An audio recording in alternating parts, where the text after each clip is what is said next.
Technical staff that we have a quorum of town meeting members present. I have a few announcements before we start our business. First, I thanked a number of people last night, including the members of the virtual town meeting committee that's been instrumental in putting this meeting together, and I omitted to mention Claire Stamper, who was a member of that committee. So she deserves as many thanks as everyone else. Please remember, when you're logging in from home, that when you turn on your video and are unmuted to speak, that the whole world can see whatever your video sees, and you should, let's say, dress accordingly. Next, I made a regrettable reference last night to our town fathers, and I don't know out of what dark corner of my past I dredged that one, but I hereby undredge it with apologies. We don't have town fathers anymore. I remind you that the use of the chat line is reserved for messages to the chat monitor, requests to be recognized by the moderator, either with questions or comments or points of procedural points, just points of order or calling the question. Please don't use the chat line for miscellaneous questions to either the chat monitor or each other, or certainly miscellaneous comments. We had a number of recorded votes last night. In fact, almost all of them were. These were posted in 3 or 4 o'clock this afternoon. It took a while because it was our first experience putting together the voting results from what comes off of the Zoom platform after the meeting. We hope to have those results to you earlier than that, but it's probably be sometime the next afternoon. Again, if your vote has been improperly recorded or has not been recorded, contact the town clerk and me, the moderator, and we will make a suitable adjustment to the voting tally and record your vote properly. That means that the voting tallies will change, and after a day of receiving those comments, I will, at the next session, announce the changed voting results. In the meantime, certainly last night there was no question of the outcome of any of those votes. They were all overwhelmingly on one side or the other. I remind you once again that notwithstanding that all participants in the meeting receive ballots when we get to a vote, only voting town meeting members, that is only town meeting members, either precinct representatives or at-large members, are entitled to vote. That's 248 of you and not a single one more. We had an instance last night in which a former town meeting member submitted 3 ballots. He was, I think, under the mistaken impression that he still was entitled to participate because he had been inadvertently left on both of our distribution lists and our invitations to participate in town meetings. So it was certainly, the fault was certainly distributed, at least in part, on our side. But that was the only instance in which a non-voter actually voted. So the security arrangements that we have implemented are apparently working. Now, the first item of business this evening is a proposal from the moderator, in fact, a recommendation from the moderator that we advance consideration of the budget from tomorrow night, Thursday night, where we voted to postpone it at last evening's meeting, to this evening. The reason for this suggestion, this recommendation, is as follows. In the first place, tonight we have only 4 articles other than the budget before us.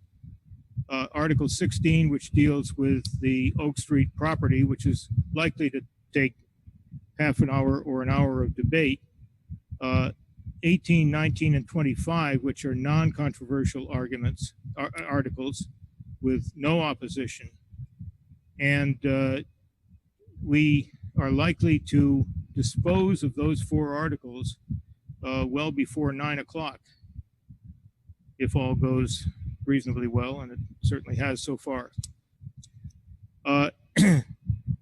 We can do one of 2 things then. We can go home, or we can adjourn to the next evening, or we can continue with the budget article. And that's my recommendation. And the reason for that is that the budget article, as you're undoubtedly aware, is full of very difficult issues, mostly centering around the police budget, that are going to take a long time to thrash out. And we are in the position of being able to complete at least part of our budget considerations tonight, which I'll get to in a moment, without getting into the controversial part. My concern is that if we defer the entire budget discussion to tomorrow night, I don't believe that this town meeting can complete the budget debate in a single evening. So either we'll have an extended period, which will frustrate and anger many of you who don't like to be retained in a town meeting and much after 10:30, or we will have to defer. This is in the event we try to do the whole budget tomorrow evening, or we'll have to defer a portion of the budget to Monday. I'm sorry, to the final session on Tuesday, June 30. The problem with deferring any portion of the budget to next Tuesday is that there will be votes, and there will be controversial votes toward the end of the budget, that if we take them on Tuesday, you will have no opportunity to review the manner in which your votes have been recorded, because we must dissolve town meeting no later than Tuesday, June 30, in order to have a budget activated by the beginning of the fiscal year on July 1. So we have an opportunity to start on the budget, and what that would consist of is the usual statements by the advisory committee, the sponsor of the main motion under the budget, by the select board, and by the school committee. And those presentations usually take at least half an hour, not a piece, but at least half or 3/4 of an hour in toto. And we can get through them this evening if we start on the budget. We can also deal with the conditions of appropriations and the 2 amendments of those conditions. The Rosenthal-Gordon amendment relating to riot gear, police riot gear, and the Ashkenazi amendment dealing with the Alston litigation. Those amendments have been before you for several weeks. There has been a good deal of discussion, particularly about the Alston proposed limitation of the expenditure of funds on the Alston litigation. And I don't think that the position taken by the select board and advisory committee, which we won't know until we hear their reports when we reach those items, are going to change many minds. So I'm confident that we can deal with those 2 budget amendments. They're amendments of the conditions of appropriations at the beginning of the budget this evening without prejudicing anybody, but there are differing views of that. So I'd like to call on Mr. Rosenthal to express those views in opposition to advancing the budget to this evening. Mr. Rosenthal? Am I in yet? Yes? Okay, thank you very much, Marty Rosenthal, Precinct 9. And I yield to nobody in respect for our moderator, but I really am not pleased, to say the least, that we're reversing course from my point of order last night. I don't understand why the two controversial conditions of appropriation, which have both been discussed tonight, this afternoon, by advisory and select board, they've each taken position, some of them are different, have to be dealt with tonight. All I'm asking is that those be deferred till tomorrow. There's plenty of other things in the budget that are much less complicated, but I think it's a big mistake to suggest, I think as you just put it, they've had a good deal of discussion already. Sure, they've had plenty of discussion in the TMMA list, but nobody has heard from the advisory committee. Nobody has heard from the select board. I think it's insulting to us. It's insulting to the petitioners. It's insulting to the select board. It's insulting to the advisory committee. That's what they're there for. I often disagree with the advisory committee and sometimes with the selectmen, and I'm going to on both of these tonight, but that doesn't mean I don't respect them. They do great work. They present great analyses, and I think the town meeting should see not just what they voted, but why. And I think it's a disservice to our entire process. And I think that's the summary of my feeling. I think that it would take a vote to overturn last night's decision to defer, and I would limit it to those two articles. I really didn't mean to suggest deferring on the rest of the budget. We could easily do lots of things in the budget. In fact, everything else, except for those two and the police line item, which is the biggest issue. Now that may raise some issues for some other departments, and they could also wait. But 90% of the budget is not affected by deferring. So I urge that be done. In fact, I think it's basically a motion to reconsider last night's vote that would have to happen now.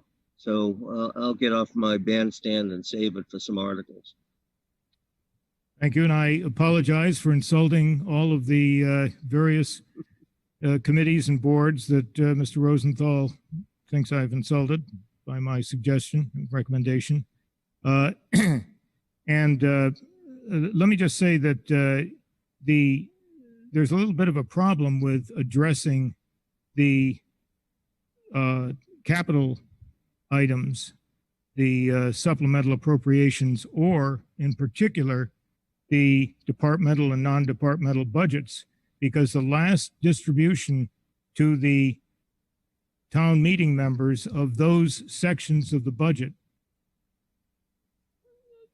contain a number of items that have been changed, and you do not have, nor will you have until tomorrow morning, the final numbers in many of those, certainly in many of the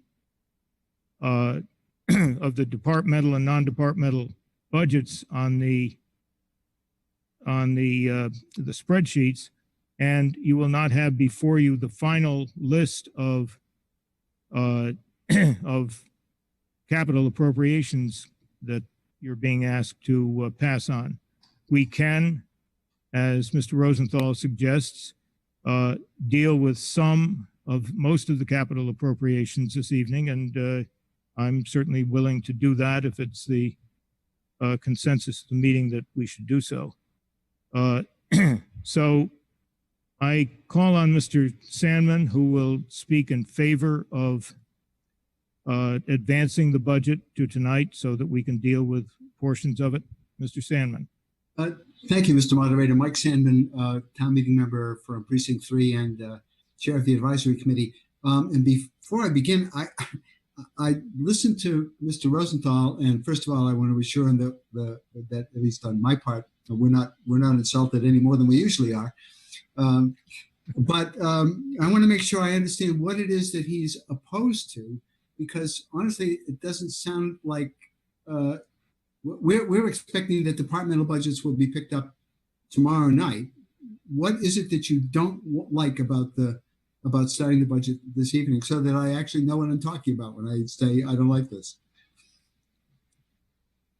Well, Mr. Rosenthal, could you be a little more specific than you were the first time around? I'm sorry about that. Yeah, he's on mute right now. There we go. It's the two contested conditions of appropriation, the Alston matter and the riot gear article. Okay.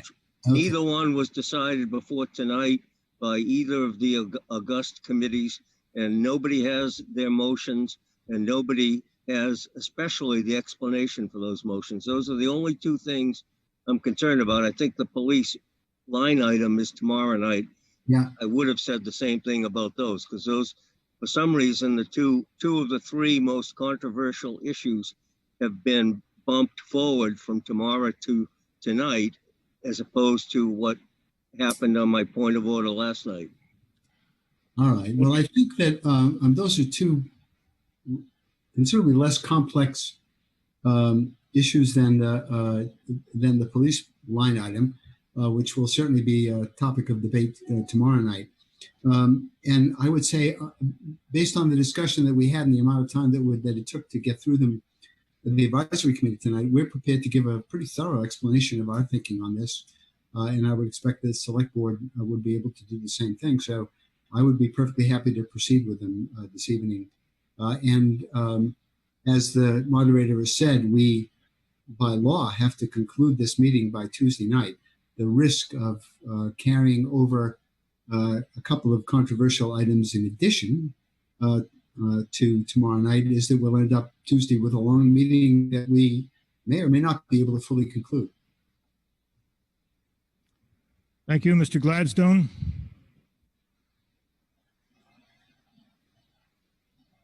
That work? Yes, that worked. Okay.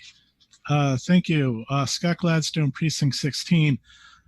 So I actually agree with Marty. I have an inclination on the Alston amendment, but I'm really struggling with it. And if there is a report to be issued by the select board in a written report by advisory, I would like to be able to see that in the morning, see the discussion on the TMMA listserv through the day to help me make up my mind on a very tough call, I think. So I actually have a motion, which is to reconsider the vote to defer Article 8 to tomorrow, only with respect to the introductory presentations by the select board and the advisory committee. Well, let me try this out on you and Mr. Rosenthal. Suppose it's true that there are only a couple of changes in the special appropriations, so that I think we can go through those without the necessity of replicating that section of the budget and distributing it to town meeting members. I can explain the few changes in numbers, and I think there's one capital item that's being recommended to be dropped. That will be certainly easy enough to explain. And suppose we limit the the budget matters to be discussed tonight to the presentations by the select board, the advisory committee, and the school committee, and the special appropriations, the capital appropriations in the budget. Would that be satisfactory to both of you? It would with me. Okay, Mr. Rosenthal?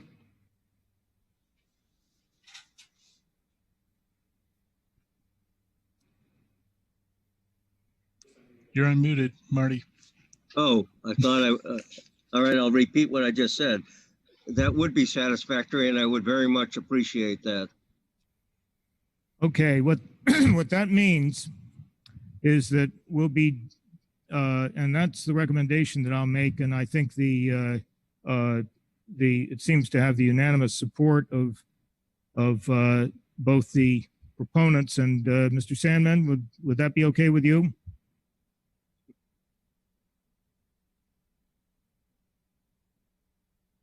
Yes, that's fine. Okay. And I have Vina Priestley signed up to speak on this this proposition. Do you still wish to be heard, Ms. Priestley, in consideration of the fact that what we're now... Yeah.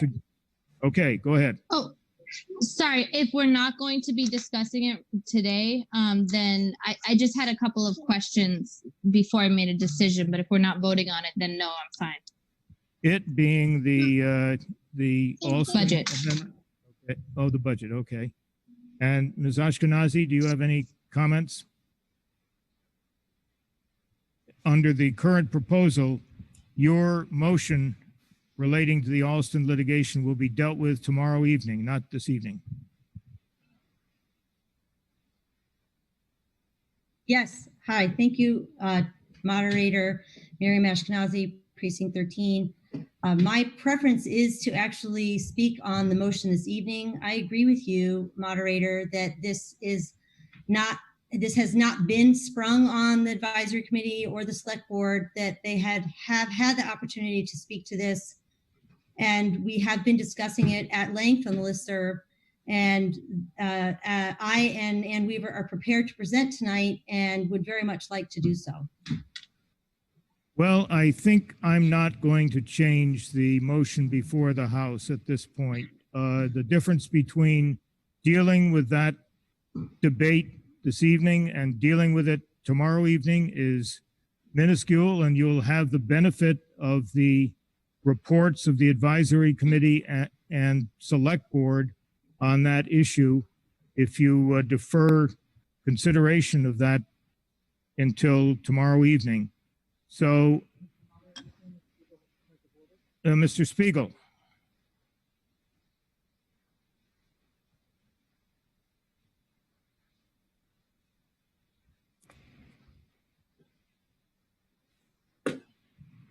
Stanley Spiegel, Precinct 2.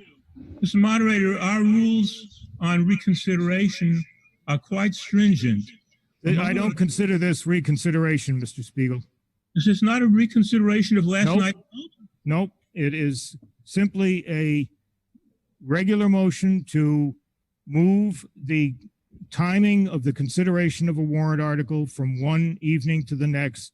And I don't consider this a reconsideration of last night's vote. Thank you.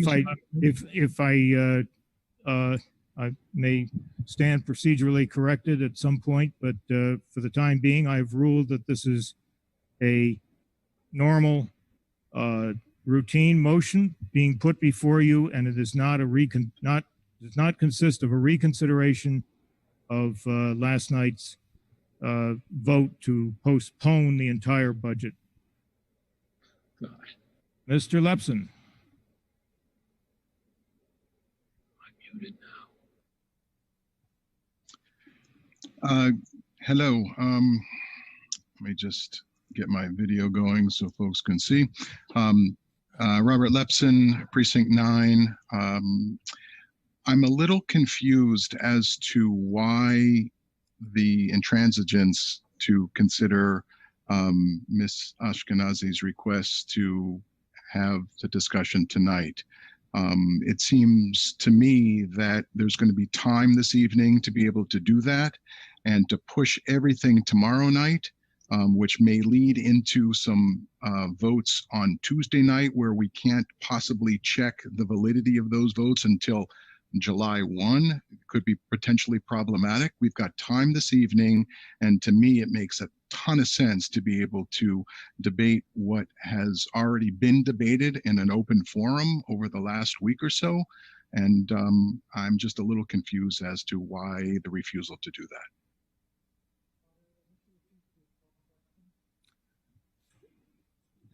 Mr. Mushinsky has called the question. I'm not quite sure I'm ready to accept that motion. And I'm trying to think of the best way to go about this. The problem with considering the amendments of the conditions of appropriations is this, that there are two amendments. One is the Rosenthal-Gordon amendment, and you are going to have before you not just the wording of their motion, but two different referral votes on the part of the advisory committee and the select board, neither of which has been published at this point. And it would be unfair, I think, to ask town meeting members to consider the various approaches to the Gordon Rosenthal amendment without having seen and digested those referral votes. That would mean, completely understand, and do not object to that at all. All right. So,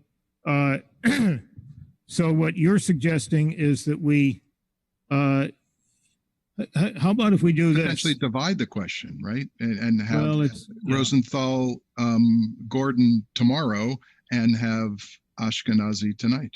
Yeah, it's really not a division of the question, but or whatever mechanism it is. yeah. Ms. McClellan.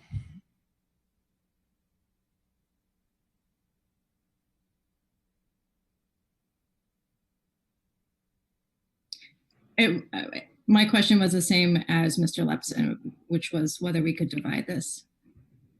Well, we certainly can. I mean, we can deal only with the Alston amendment this evening. So, but that rubs against Mr. Rosenthal and Mr. Spiegel's views of the fact that we don't have before us, in writing at least, the recommendations of the select board and advisory committee. How about this? Let me try this one out on you. Suppose we take this evening's budget matters in the following order. We will hear the statements of the advisory committee, select board, and school committee. Then we will deal with the capital items.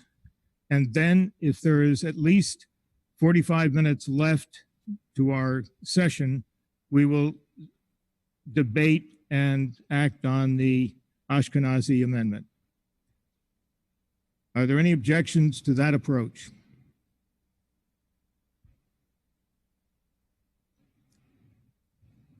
Any objections? Mr. Gladstone? Yes, Scott Gladstone, Precinct 16. Well, there is a motion, I believe, on the table that involved not hearing the Ashkenazi amendment tonight for the reasons that, for my reasons that I stated, that I need more information because I don't find this easy at all. If we were to have one or the other, I'd rather do Marty's on the military equipment, because that probably is fairly non-controversial, but that's also not the motion. I made a motion. I think we need to vote on it. And well, then you didn't there could make be other motions.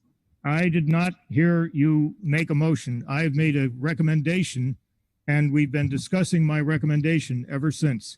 So Mr. Before you go any further, one other approach here is to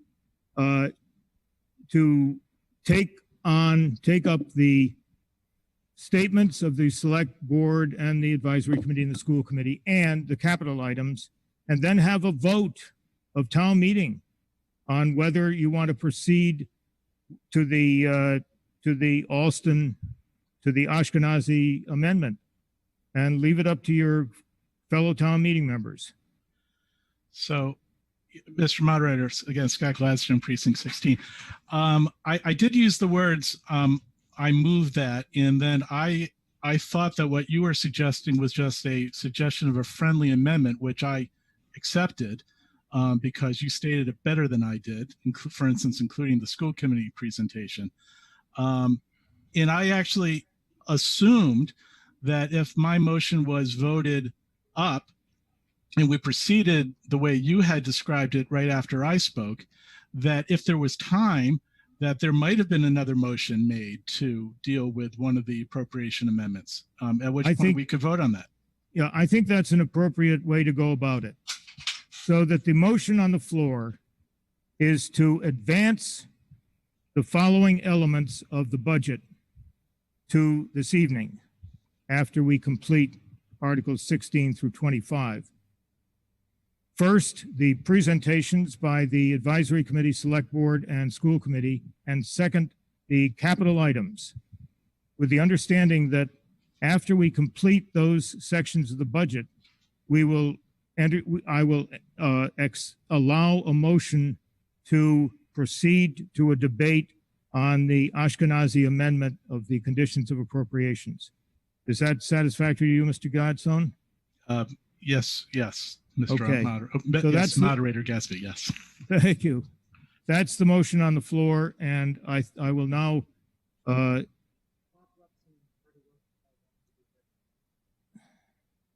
well, I think we have a motion that I'll allow to a motion for the question. I have Mr. Lepson and Mr. Rosenthal, who you've heard from already, and who want to comment further. I have Mr. Ananian, Mr. Burstein, Ms. Schweitzer, Ms. Hummel, Mr. Spritz, and Ms. Cavell, all lined up to speak on this motion. But I'm going to permit to allow the motion for the question. Requires a 2/3 vote. This is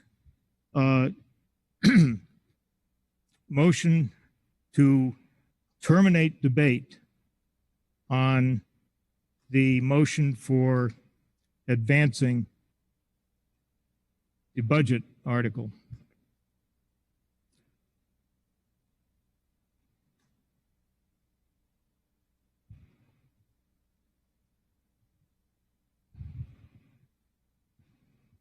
And this requires a 2/3 vote.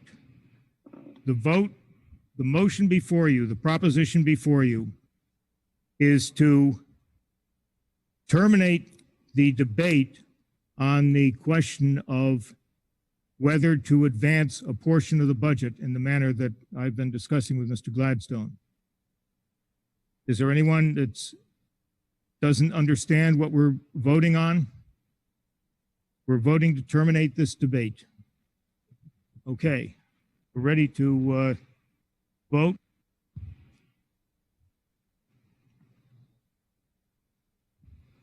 And the voting period has started. Yes, if you wish to terminate debate. No, if you wish to continue this debate. And abstain if you're abstaining.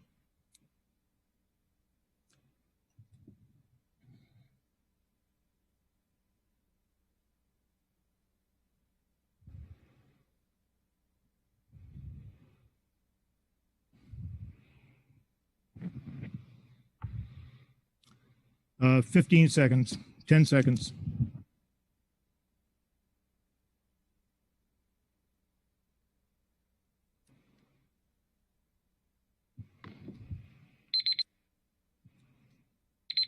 Have the count. 166 yes, 52 no, and abstention. Ms. McNally?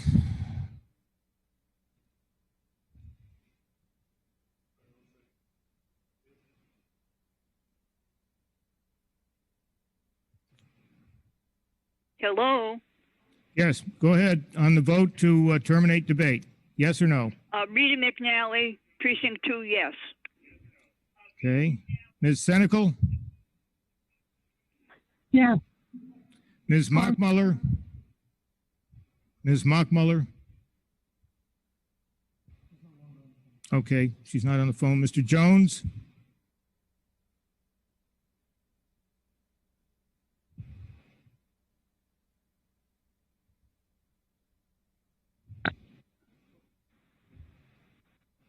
Mr. Moderator, Gary Jones, Precinct 3. Do you hear me at all? Yes? Yes or no on the motion to terminate debate? My vote on this is yes. Thank you. Ms. Schaufman?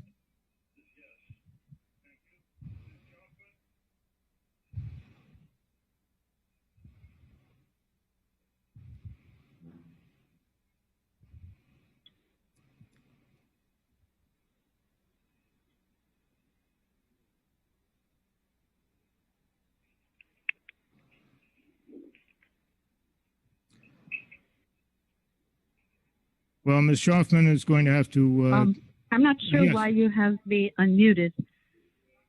you're I not already voted.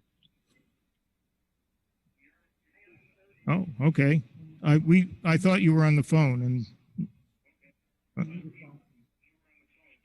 okay, Anita Johnson, I vote no. Anita Johnson, Precinct 8. I vote no.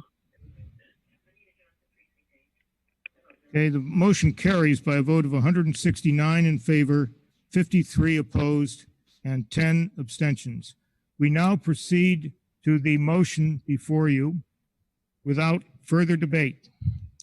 And the motion is to advance the following sections of the budget to be heard this evening. First, the statements of the Select Board, Advisory Committee, and School Committee. And secondly, the capital items in the supplemental appropriations. On that motion, which requires only a majority vote, this is advance portions of the budget.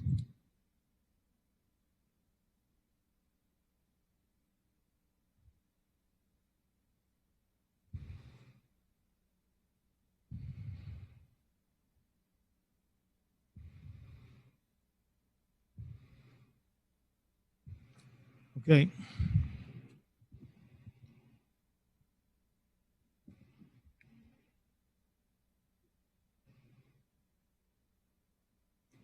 All right, the voting period has started.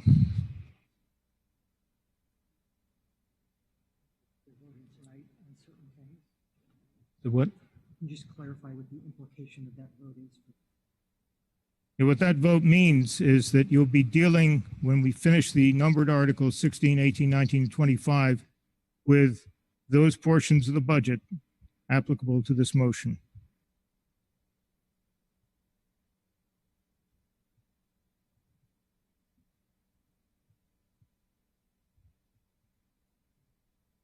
Ten seconds.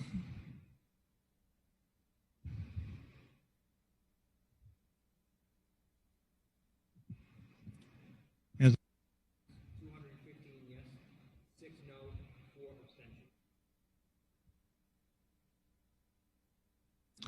Ms. McNally, And 2 yes.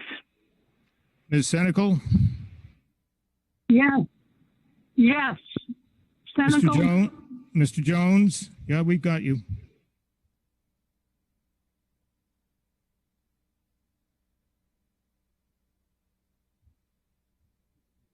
Gary Jones, yes.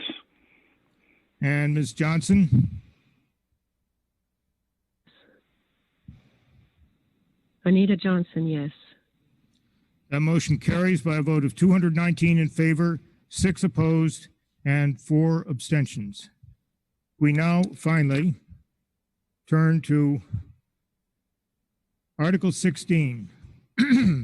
The motion under Article 16 is at the bottom of page 3 of the orange supplement, moved by Mr. Wyszynski, seconded by Mr. Green, to authorize the Select Board to sell the parcels of land located at 15 to 19 Oak Street, etc. In the words of the motion, I call on Janice Kahn.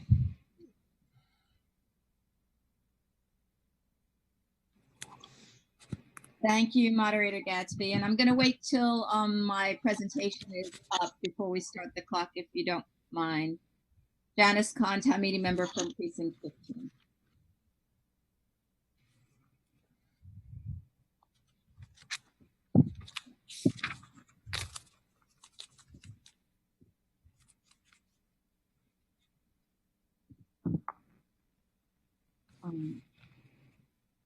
Thank you. Again, Janice Kahn, I'm the petitioner, town meeting member from Precinct 15. Next slide, please. Ironically, this article, which authorizes the Select Board to sell 3 Oak Street townhouses, is essentially a housekeeping article.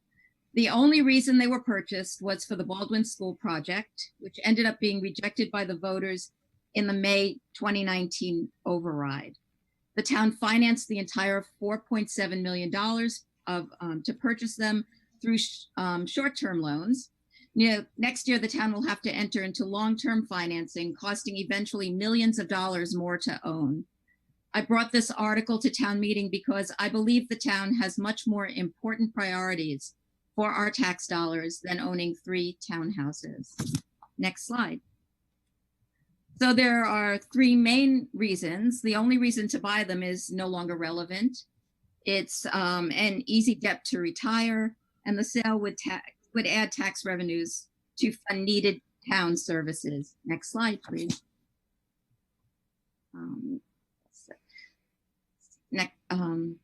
Okay, no, back one. Yes, so they were purchased in March of 2019 for a specific purpose, which was to increase the land area by about 8,000 square feet or 0.2 acres, equivalent to $23.5 million an acre, to improve the design for a 9-school project. The properties were purchased as tear downs, period. Next slide. The timeline's important to consider. In November of 2018, town meeting authorized the select board to purchase the townhouses. In March of 2019, the purchase and sale agreements were completed. The town borrowed $4.7 million. Property ownership transferred to the town. In May of 2019, the voters rejected the override to fund the 9-school project. The town meeting authorized purchase of the townhouses 6 months prior to the vote. Next slide, please. The financial obligations are not inconsequential. The town used short-term interest-only bands costing $233,000 plus to finance the first 2 years. But starting in March of 2021, the town must enter into long-term borrowing. A 25-year bond could cost the town an additional $3 million in principal and interest payments. Next slide.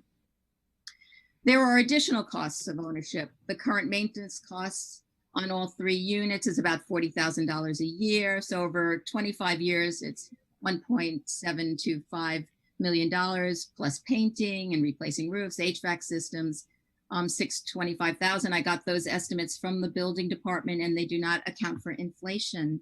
Next slide. The townhouses no longer generate property taxes for the town. We have so far lost $69,000 in tax revenues because we own it. And over the course of a 25-year bond, it would be another $1.725 million plus in lost revenues. So the true cost of owning these condos is over $10.2 million. Next slide. So a proposed alternative uses for the townhouses will require tax dollars. The site is currently zoned residential. Conversion to office or school use would require significant money to bring them up to code. Office use would require a rezoning. The building department estimates a cost of upwards of $1 million. Town-owned properties need to be ADA compliant. Next slide. So here's a little bit of the backstory, and with some reflection, I think we should decide not to continue to own them. So this was an all or nothing deal. All 3 owners of these condos had to sell in order to seal the deal. 2 of the owners agreed. Neither of them was planning to stay long-term in their homes. But the 3rd owner wanted to stay in the home they loved and in the community that they were part of. But between the town and the other condo owners urging them to sell, eventually they reluctantly agreed so the town could build the 9th school. The day after the override failed, those owners, which put an end to the project, those owners, the reluctant family, went to the town to ask to buy back their home. They were told no, and that's because by state law, town-owned property that is being sold has to go through a competitive bidding process. There were no guarantees that they would be able to once again own their home. So the town did not ask these owners to sell their homes for any other purpose than to be torn down with the land used as part of the 9th school project. So I think we need to be honest about that. Next slide, please. So another factor has reared up. COVID-19 apparently is a seller's market, particularly for single family homes, which these are. So with the combination of low interest rates, fewer homes on the market, this is a seller's market, now may in fact be an ideal time to explore selling these homes. Next slide, please. It is a seller's market. Right there, I got this just a couple of days ago, a home that was sold above the asking price. Next slide, please. So I urge you to consider, let's use property taxes to fund town priorities. Please authorize the select board to clear this debt, put the townhouses back on the tax rolls, direct any profits and new revenues to the Affordable Housing Trust Fund or other town priorities, Council on Aging, veterans, schools. I urge you to please consider voting yes on warrant Article 16. Thank you. Thank you, Mr. Richmond.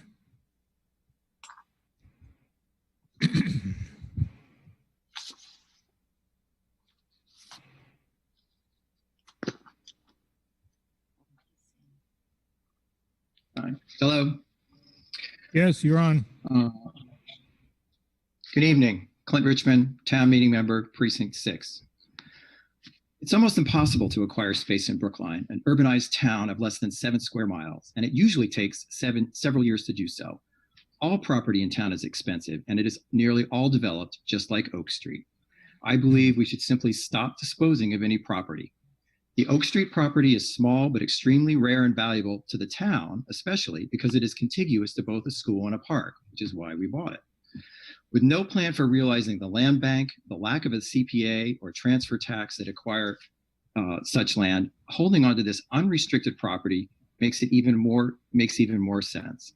In fact, we should be acquiring strategic properties like this adjacent to all of our parks. I sit on the board of the Green Space Alliance and live in Precinct 6, so I am well aware of how we lack sufficient parkland. We will need parks even more in the future with increasing population and density.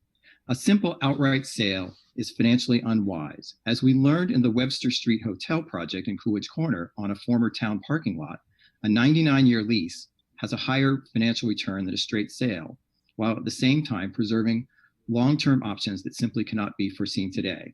No analysis was done of this. The townhouses make this property even more attractive because they can generate income either at a market rate or could immediately become affordable housing using Section 8, for example, and increase our subsidized housing inventory today so as to avoid 40B projects. No financial analysis was done on this option either, which reduces the cost of purchase. The BHA owns only 8 much smaller townhouses, so these would fill a highly desirable niche in their mix of offerings. With the recession, affordable housing for the missing middle families is needed more than ever, as we heard last night. This is housing with dignity that fits into the neighborhood. It's already there. And housing with separate entrances are safer under COVID, something that's rare in any kind of affordable housing. And when the buildings reach the end of their useful life, the site could be converted to parkland. You will hear about the unanimous AC vote, but this article did not originate with the Select Board or the AC. The Select Board was split. Board members Fernandez and Heller opposed the sale. I know the majority of town meeting members still favor selling them, but I ask you to join a group of town meeting members who are visionary and forward-looking and committed to meeting our long-term goals of affordable housing and green space with this property now. For all these reasons, please vote no action on this article. Thank you. Thank you, Mr. Wyszynski.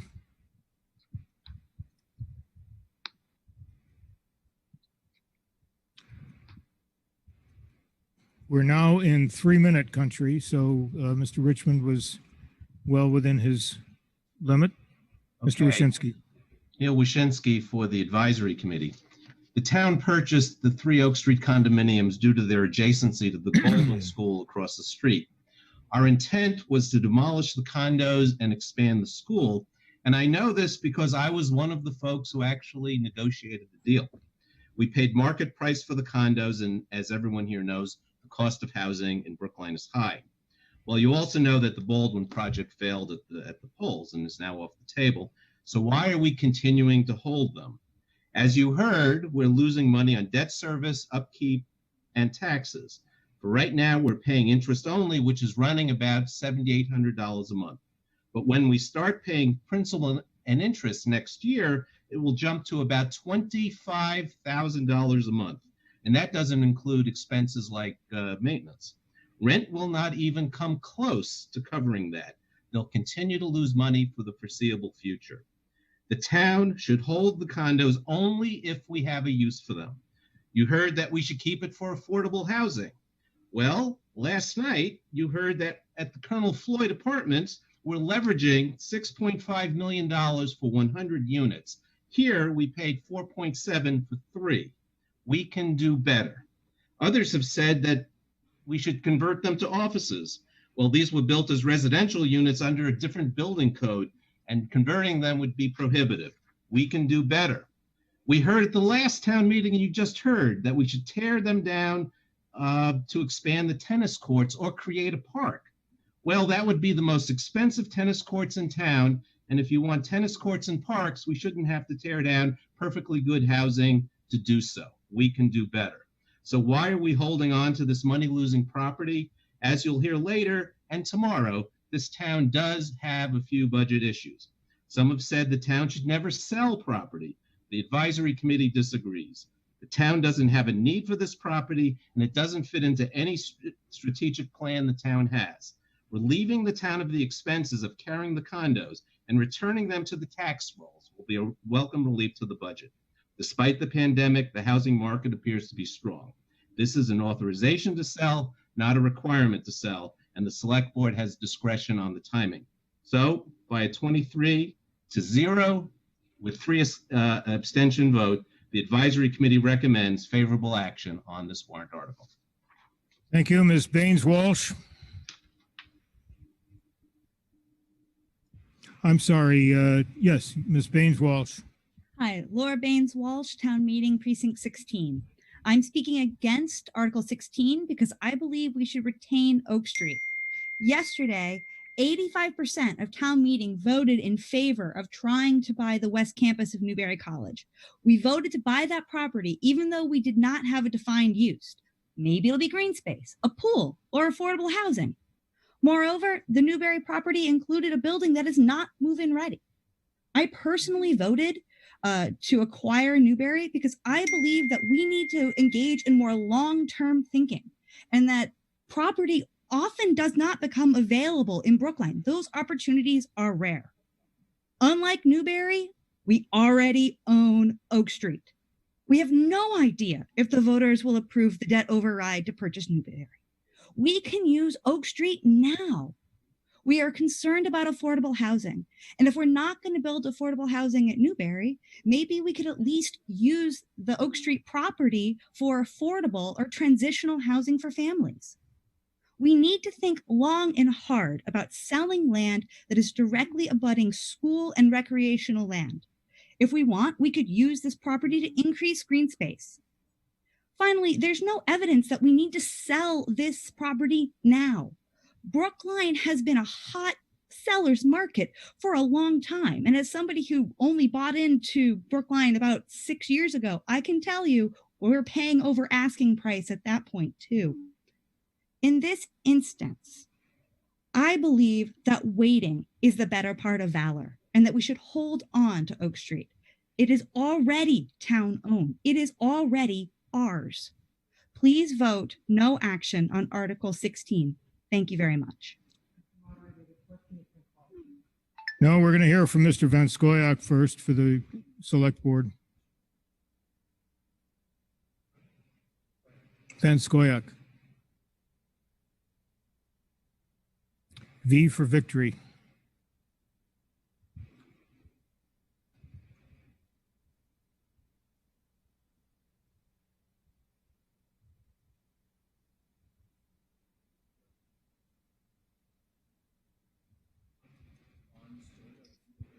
VAN. Thank you, Mr. Moderator. John Van Scoyoc for the Select Board. For those unfamiliar with the Brookline-owned Oak Street townhouses, they were approved for purchase during planning for a school building project that was rejected by voters in a subsequent town election. Arguably, we overpaid for the townhouses. Since making the purchase, we have leased them at favorable rates to tenants. This is what's known in economics as a lose-lose proposition. Many months have gone by since the series of mistakes that led to the Oak Street lose-lose deal. And now a majority of the select board, by 3-2 vote, would like to have the authority over future disposition of the Oak Street townhouses for 2 simple reasons. Reason number 1, The day may come when we wish to take the indebtedness we are now carrying for the useless Oak Street properties and apply it to another purpose. Reason number 2, credibility in our handling of the town's finances is a precious asset. It is hard to win and very easy to lose. The day may come when needed building projects will be put at risk by opponents of overrides who repeatedly raise Oak Street as an example of reckless financial management. Who knows? We may even be accused of stubbornness. Can you believe it? Because of our refusal to undo the Oak Street mistake. You may have even heard echoes of that tonight in some previous speakers. Where the money-losing Oak Street properties are concerned, the path to credibility is for town meeting to muster the 2/3 vote necessary to authorize the select board at some date in the future to choose to sell the Oak Street properties. Please let go of the fantasy that the money-losing Oak Street properties must be held unto eternity so that they will still be there if the day ever comes that we can find a use for them. We need to put Oak Street behind us and focus on real opportunities. Newbury is one of those opportunities on which we made great progress last night, thanks to the excellent work of the Newbury Zoning Committee and the admirable wisdom of this very town meeting. Please don't burden Newbury and future worthy projects with the financial dead weight of Oak Street. To be clear, your vote will not result in sale of the properties in and of itself. It will merely give the select board the authority to make that choice in the future. Failing to grant authority to the select board will tie our hands and burden Brookline with the curse of the Oak Street properties for many years to come, with no way of knowing the cost to our credibility and to the chances of success for future worthy building projects. The select board by 3-2 vote urges you to approve granting the select board authority over the future disposition of the Oak Street town. Yes. I'll allow a motion for the question. The motion has been made to terminate debate on Article 16. I have Ms. Nobrega and Mr. Lynn Jones signed up to speak in favor of the motion before you, and Ms. Anderson with a comment or a question. Against that background, this is terminate debate, Article 16.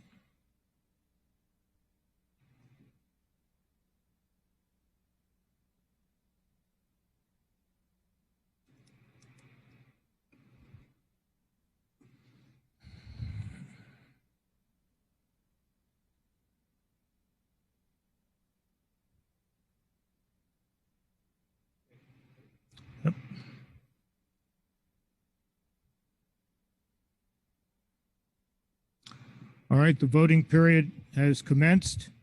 You're voting whether or not to terminate debate on this article. And if the motion is successful, we'll proceed directly to a vote on the motion itself. Yes, if you wish to terminate debate. No, if you wish to continue, and abstain if you're abstaining.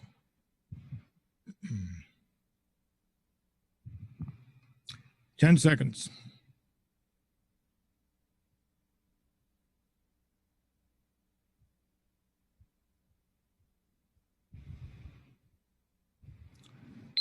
Count. 53 no, 6 abstentions. Ms. McNally?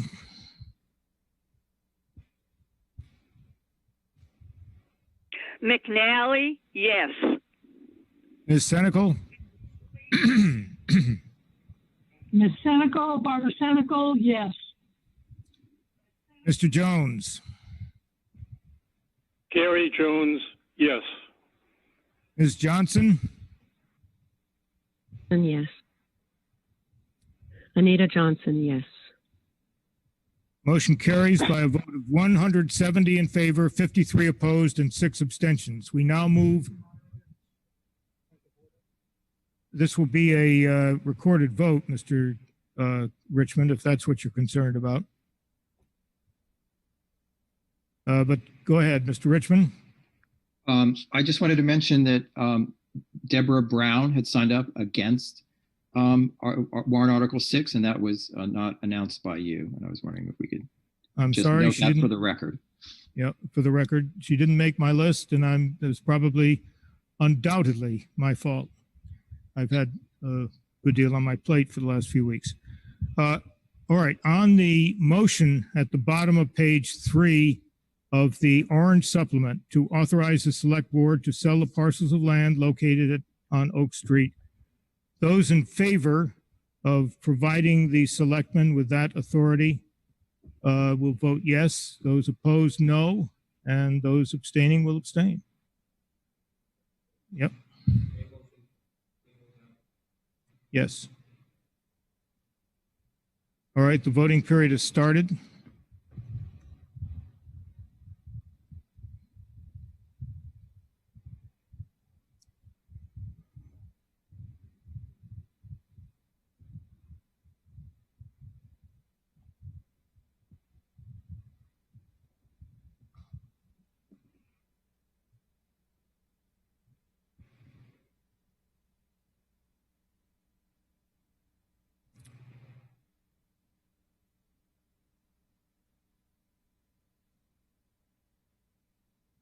Ten seconds.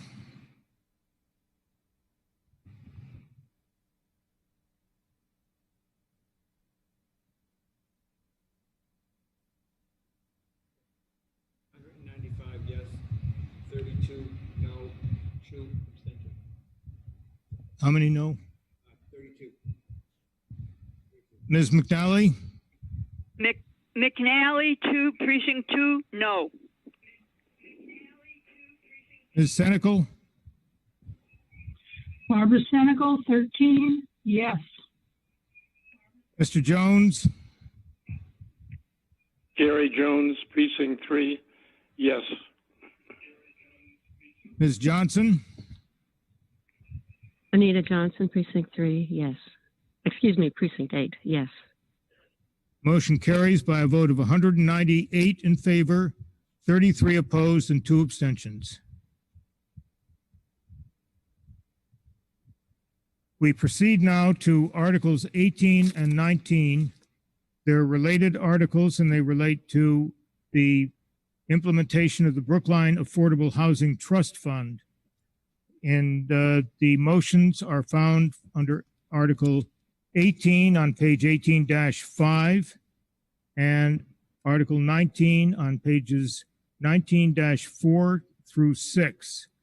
In each case, they're moved by Mr. Sandman, seconded by Mr. Green, and I call on Mr. Ridreo.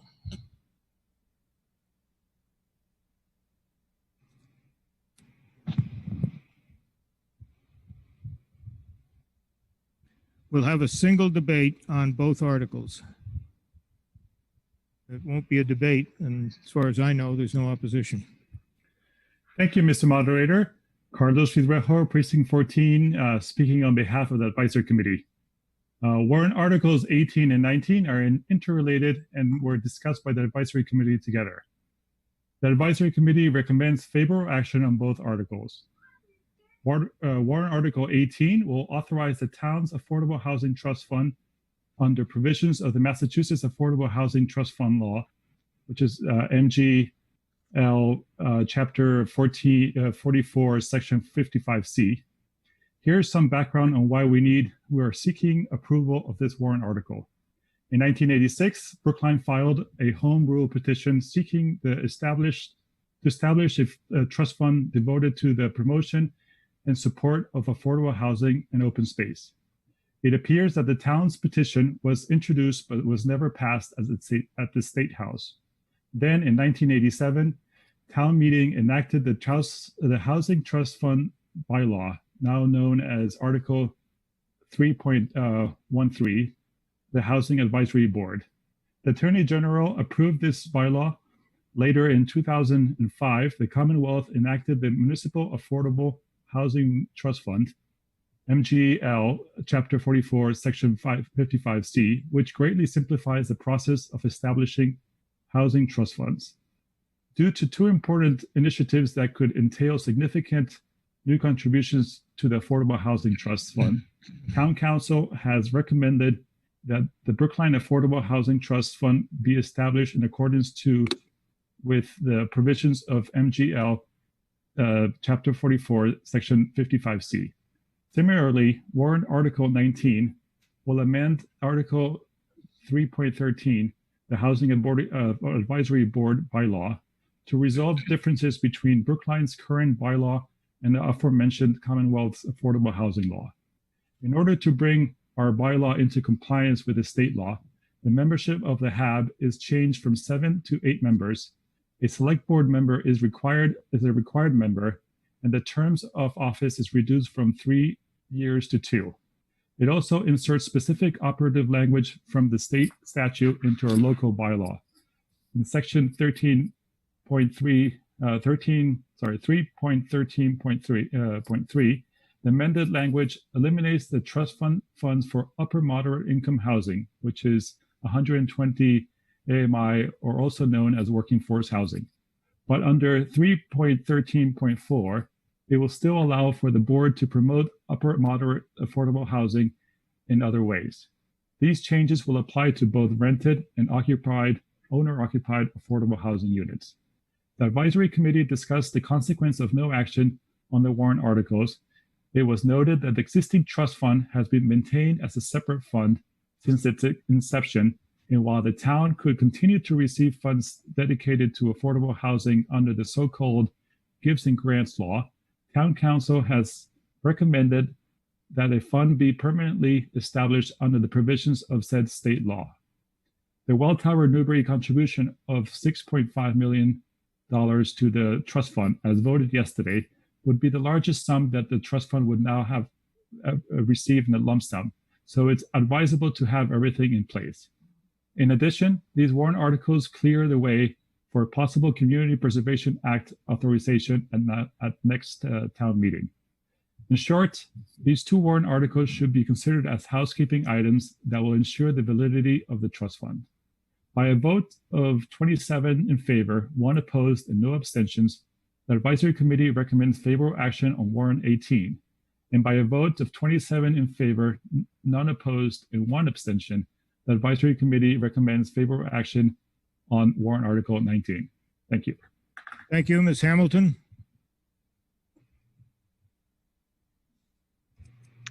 Good evening. Heather Hamilton for a unanimous select board. Article 18 seeks town meeting authorization to accept Massachusetts Affordable Housing Trust Fund law. This action would establish the town's Affordable Housing Trust Fund under the provisions of this statute. Article 19 seeks to amend the Housing Advisory Board bylaw to resolve differences between Brookline's current bylaw and Mass General Law to add a select board member to the Housing Advisory Board. The select board recommends favorable action on Articles 18 and 19. Thank you. Thank you. We'll have one vote on both motions. The motion under Article 18 being on page 18-5. The motion under Article 19 being on pages 19-4 to 6. You've heard the description of these articles. They do relate to the Brookline Affordable Housing Trust Fund, and we're ready for.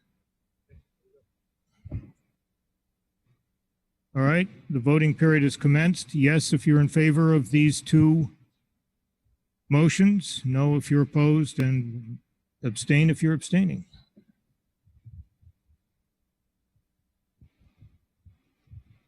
This is also a recorded vote, as are all votes other than a vote to adjourn or a vote that I announce is unrecorded and nobody objects to.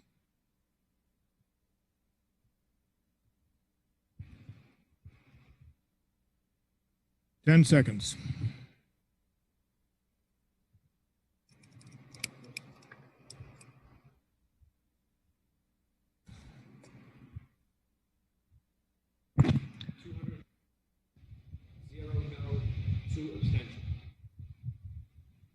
Ms. McNally? Precinct 2, yes. McNally, Precinct 2, yes. Thank you. Ms. Senical? Senecal, Precinct 13, yes. Mr. Jones? Gary Jones, Precinct 3, yes. And Ms. Johnson? Anita Johnson, Precinct 8, yes. Motion carries by a vote of 224 in favor, none opposed unanimously, and how many abstentions? 3 abstentions. We turn now to Article 25. The motion under Article 25 is at the bottom of page 25-3 over to the top of page 25-4. It's to authorize the select board to file a petition with the general court to reallocate 2 remaining liquor licenses from the Washington Square area to Brookline Village and Coolidge Corner. Moved by Mr. Green, seconded by Mr. Sandman. Mr. Fernandez. Okay. Raul Fernandez for unanimous select board.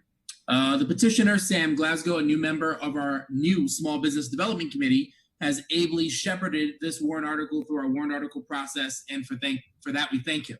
I also want to take a moment to thank all members of our Small Business Development Committee, and especially our economic development staff, Kara Bruton and Meredith Mooney, for so ably shifting our best laid plans once COVID-19 hit.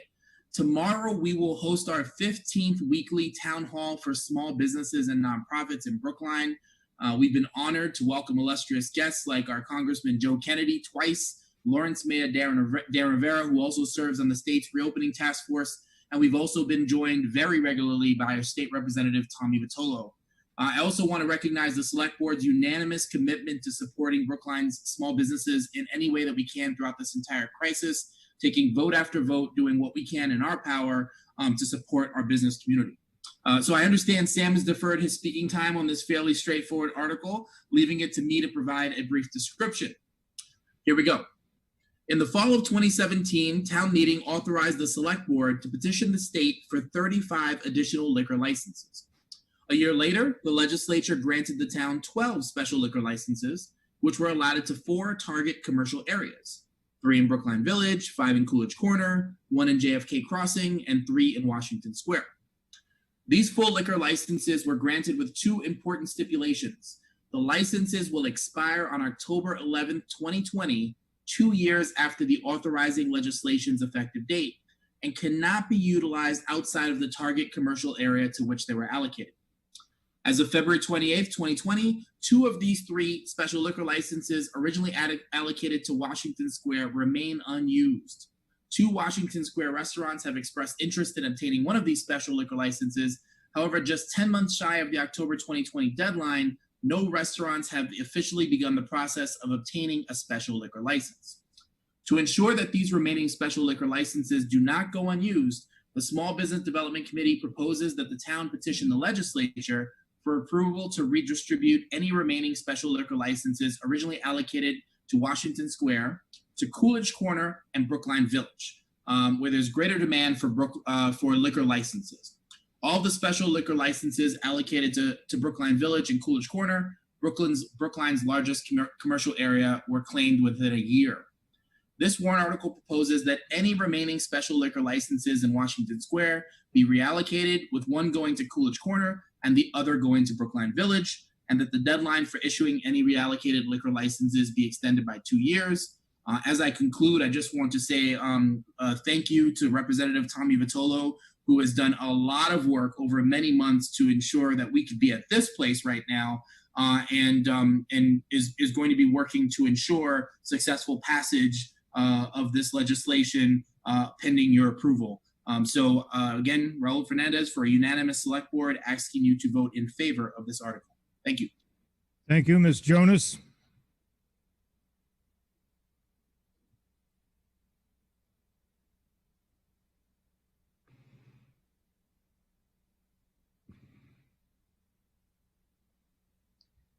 Hi, I'm Elisa Jonas for the advisory committee. I'm going to keep this short. Raul summarized it perfectly for everyone. The advisory committee is strongly supportive of favorable action on Article 25 with 27 votes in favor and 1 vote in opposition. We want to ensure that the town maximizes the availability of liquor license that it can distribute to restaurants. By voting favorable action on this article, town meeting authorizes the select board to seek legislative approval to extend the life of 2 liquor licenses that will otherwise expire in October if they're not assigned to restaurants prior to that time. And we believe that the economic development staff are the best positioned to decide which commercial areas are the most appropriate to reassign the as yet unused licenses. And I too want to thank Representative Vitolo for shepherding this through. Our town has not had good luck in getting licenses, largely because we have continued to request them for specific development sites, which was not what the legislature wanted, but Representative Vitolo luckily helped us get 12 licenses. So thank you, Tommy. Thank you. And now we'll hear from the object of all of these kudos, Representative Vitolo.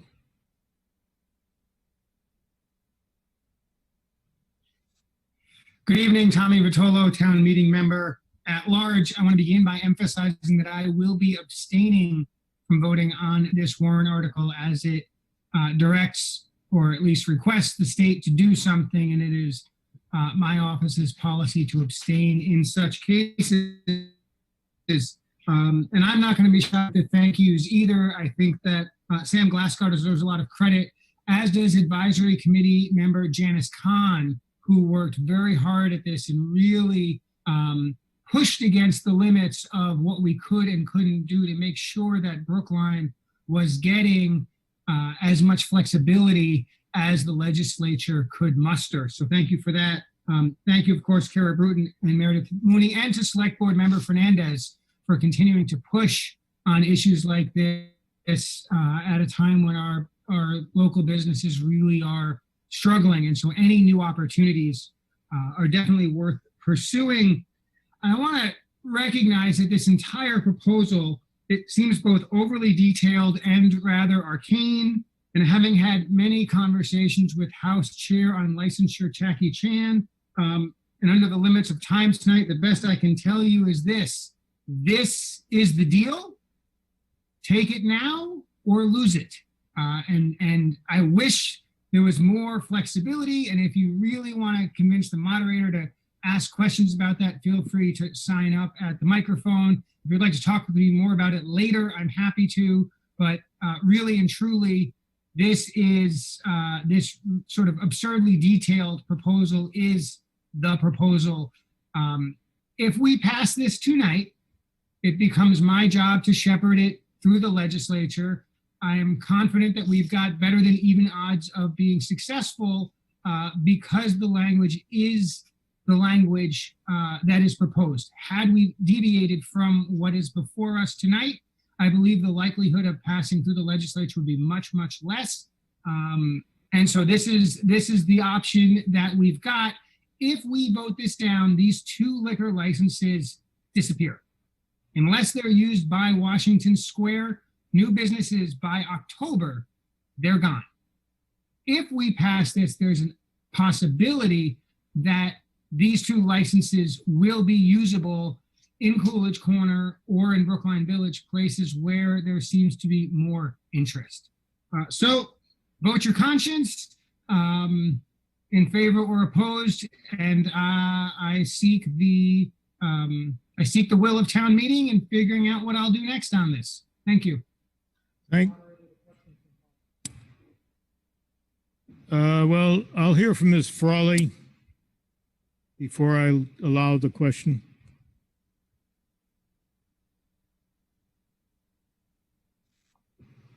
Thank you, Mr. Moderator. I just have some questions and I am somewhat confused. If we were to vote this and then subsequently somebody from the Washington Square area were to say, I do want to apply for this, can it be reverted back? That's question 1. And question 2 really is more also an observation of all the meetings I went to. We were told how it was very important that Washington Square, as a major node of business, have a fair chance at these liquor licenses. They're very heavily over in Brookline Village and in Coolidge Corner, especially for the two new developments. So what's the story? I don't want to cheat the people in the businesses that could succeed in Washington Square. These are very difficult times to determine what will or won't succeed. So I'm going to ask Mr. Fernandez to comment on at least the policy issue raised by Ms. Frawley and to comment on her question about Washington Square businesses, if you know the answer. The second question I will direct to either Representative Vitolo and Kara Bruton, our Director of Economic Development, may be on as well to be able to give any updates on whether or not there's been renewed interest or activity in the Washington Square area. My understanding is that these licenses are geographically limited. So if we do make this change, that these two licenses will only be available, one in the Coolidge Corner area and one in the Brookline Village area. So that applies that applies as soon as we approve this motion, or does it apply only after the legislature has acted? Or don't you know? Representative Vitolo?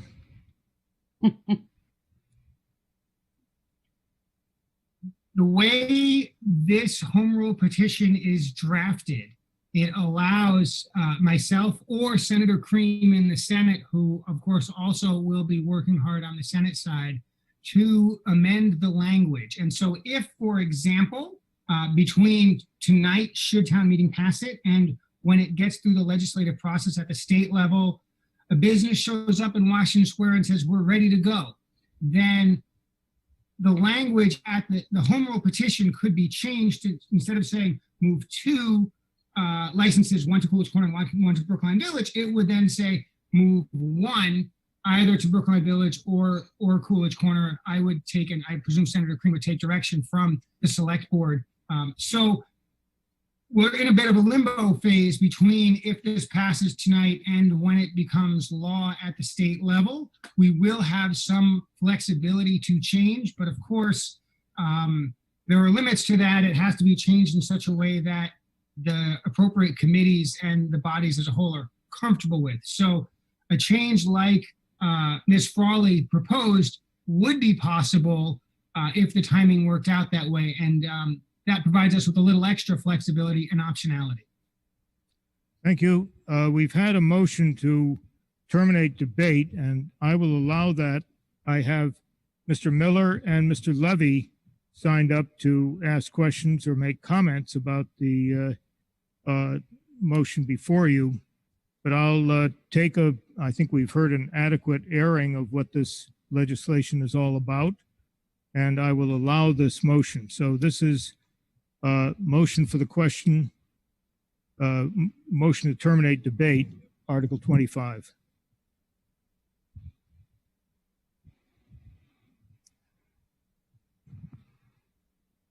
We are only voting at this point on whether or not to terminate debate. And the voting period has commenced.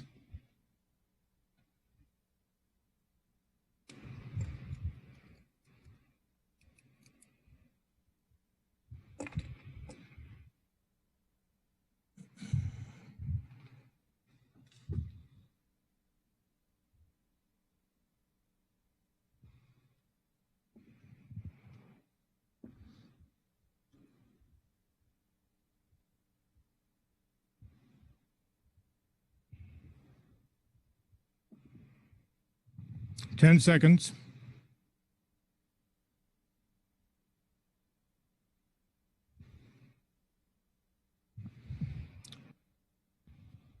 Okay, we have 185 yes, 36 no, 7 abstentions. Ms. McNally? McNally, precinct 2, yes. Ms. Senecal, Barbara Senecal, precinct 13, yes. Mr. Jones, Gary Jones, precinct 3, yes. and Ms. Johnson. Johnson here, precinct 8, yes. Motion carries. The motion to terminate debate carries by a vote of 189 in favor, 36 opposed, and 7 abstentions. On the main motion at the bottom of page 25-3 over to the top of page 25-4, this will also be a recorded vote. And we're ready for Article 25 main motion. So the voting period is commenced on the main motion.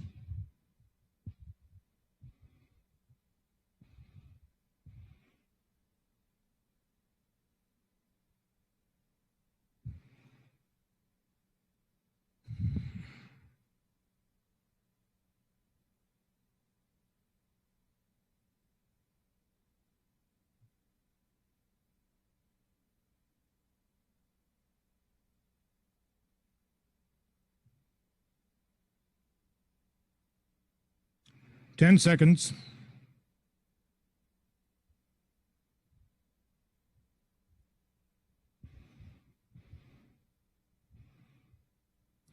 Now the vote.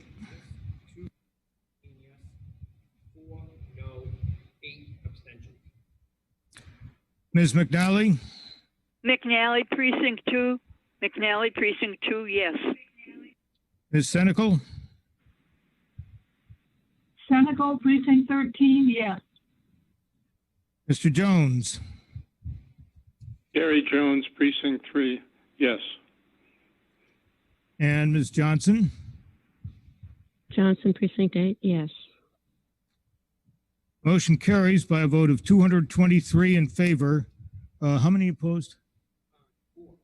4 opposed and 8 abstentions. Okay, ladies and gentlemen, we're about to embark on the highlight of the every annual town meeting, and that is the budget article. And to review what we'll be doing under the budget article, we will first have a presentation by the chair of the advisory committee, the sponsor of the main motion under the budget article. We will then have a presentation by the chair of the select board, and finally a presentation by the outgoing superintendent of schools for the school budget. We will then turn to the capital items, the so-called supplemental appropriations, which begin on page, at the bottom of page 48 of supplement number 1, Article 8, supplement number 1. And they begin with item 36 and end with item 66 on page 52. Before we begin, I need to make sure that we, I think, yes, we'll go ahead and take care of this now. I need to hear from Ms. Goff, the Deputy Town Administrator, as to what changes are made in the special appropriations as set forth on supplement number 1 by the select board, and if you know the answer, by the advisory committee as well. Ms. Goff, are you with us? Yes, I am. Hello, Melissa Goff, Deputy Town Administrator. The select board and the advisory committee motions are in line, and the change from the advisory committee motion is that the advisory committee has now moved the traffic calming special appropriation for $81,500, and that funding is coming from the parking meter fund. Well, that was included in the advisory committee motion that I have on supplement number 1. Yes, that was when they presented that to me. I had the vote incorrect. They originally did not move it, and then they subsequently restored it. Okay. Any other changes in the capital items? I If you thought there was one item that both the select board and the advisory committee decided not to propose. If you leave me unmuted, Sandy, I can interrupt you if there's a correction that needs to be made on the motion. How about that? That's just fine. So we will deal with these after the presentations by the advisory committee and select board and school committee. I call on Mr. Sandman for the advisory committee.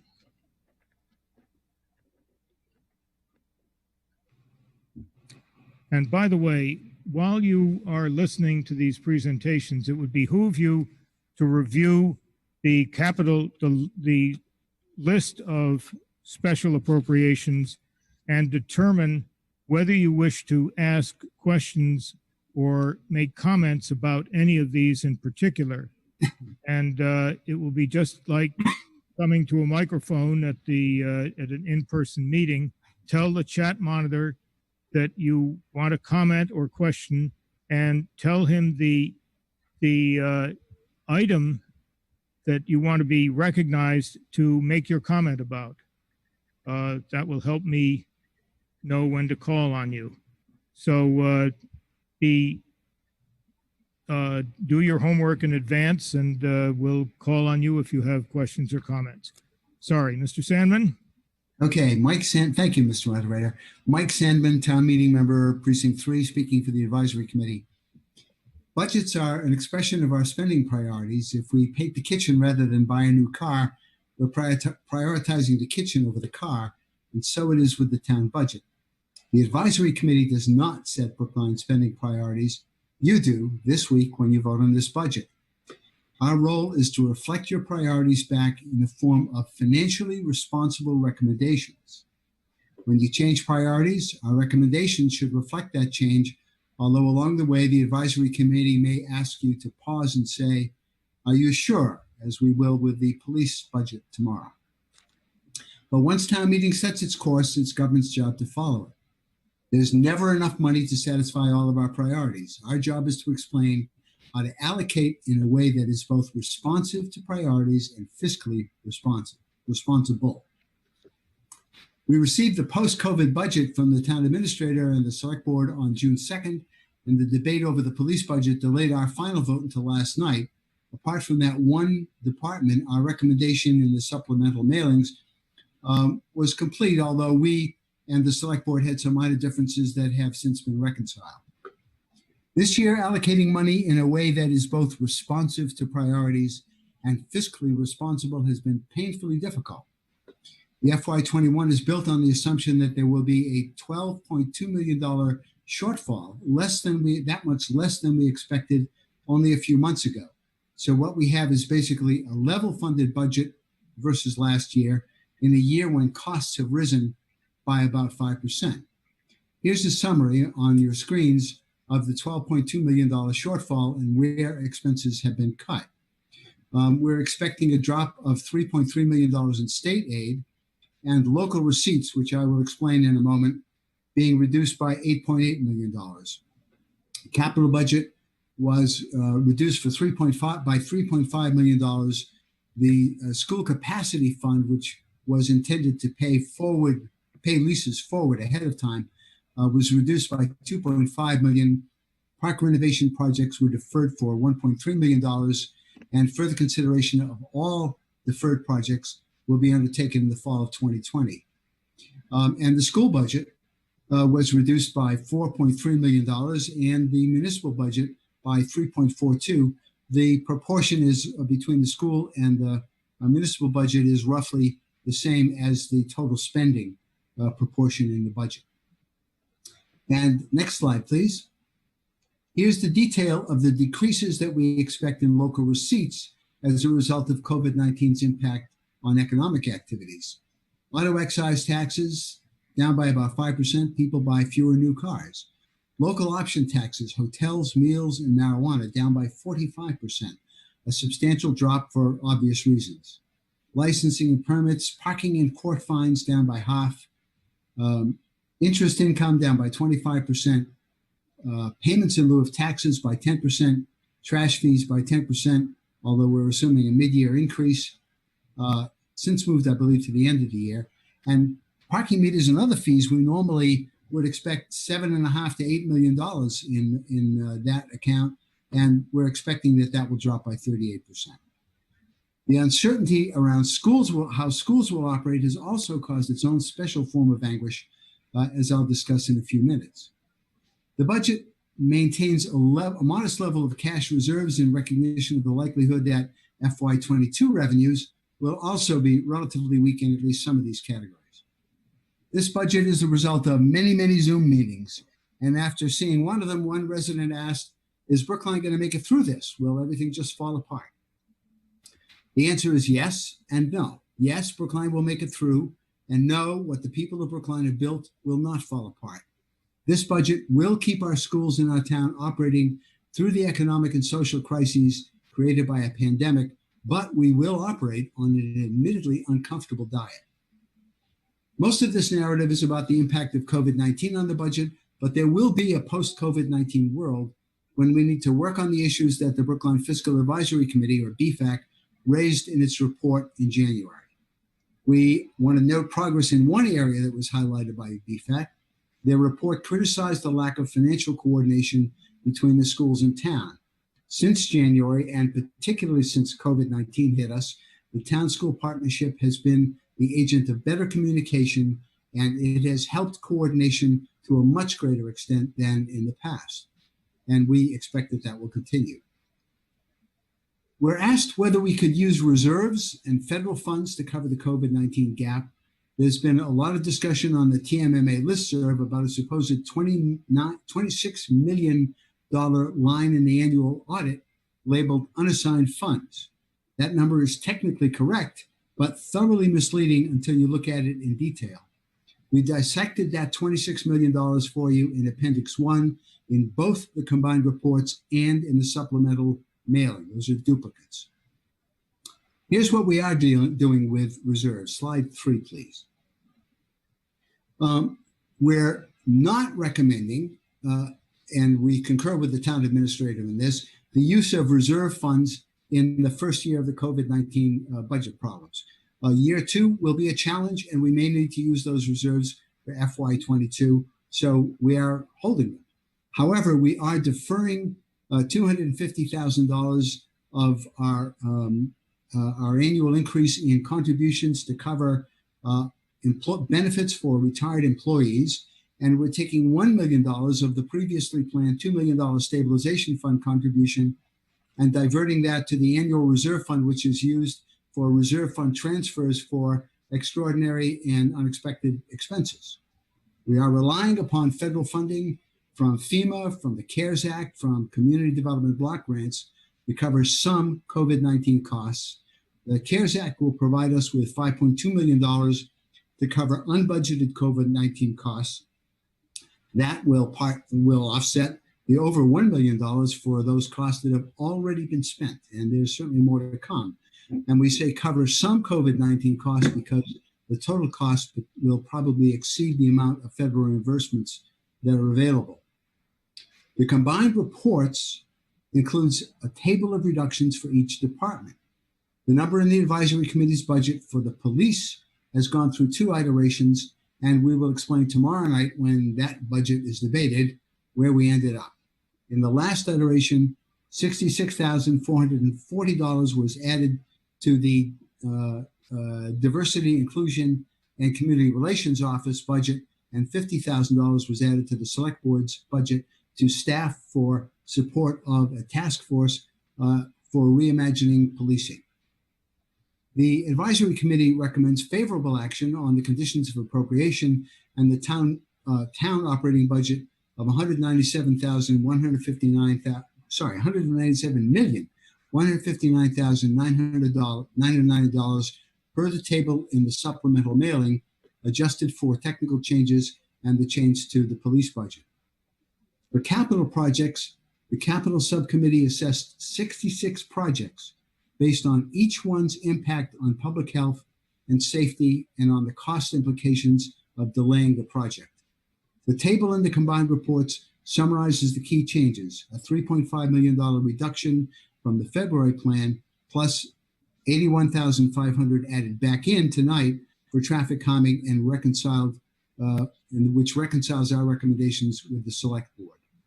The complete list of projects, capital projects, and the advisory committee's rationale for our recommendations are listed in Appendix 2 of the supplemental mailing. Now let's turn to the school budget. The public schools of Brookline, the PSB budget, has been developed in an environment of unprecedented uncertainty.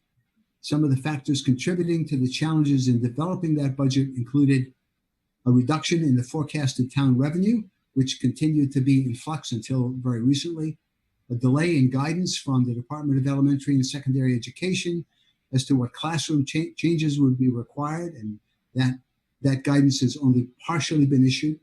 The likelihood that the learning model would change during the year as things progress based on health and safety outlooks, and contractual obligations with the Brookline Educators Union.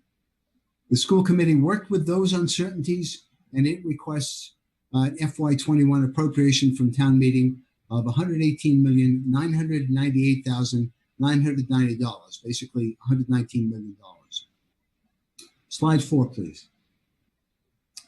School costs have risen about 5% since last year, almost entirely driven by salaries, which are 87% of their budget.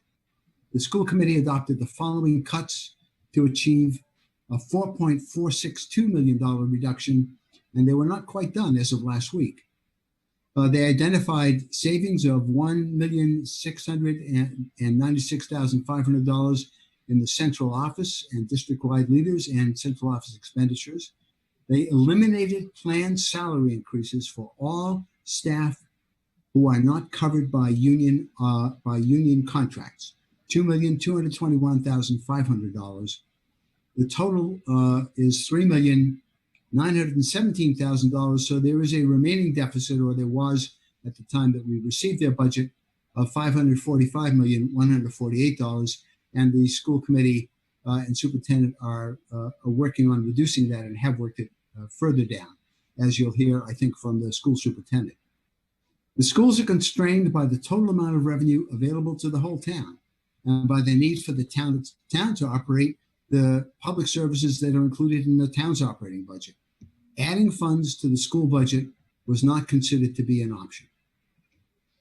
The advisory committee recommends favorable action on the school's operating budget of $119,998,990, expressing our commitment to the purpose for which these funds are to be appropriated: the delivery of a full-time, inclusive, high-quality education of our children. And part of our motion is, further, the advisory committee recognizes that collaboration among our key stakeholders, the Brookline Educators Union, the Remote Learning Task Force, the school department, the school committee, teachers and parents, including expertise from the community for multiple disciplines, is essential to ensure that the appropriated funds are effective in providing full-time, synchronous education to all children in the Brookline Public Schools during the 2020-2021 school year, whether that education is online, in person, or hybrid. Thank you. Thank you, Mr. Green, for the Select Board.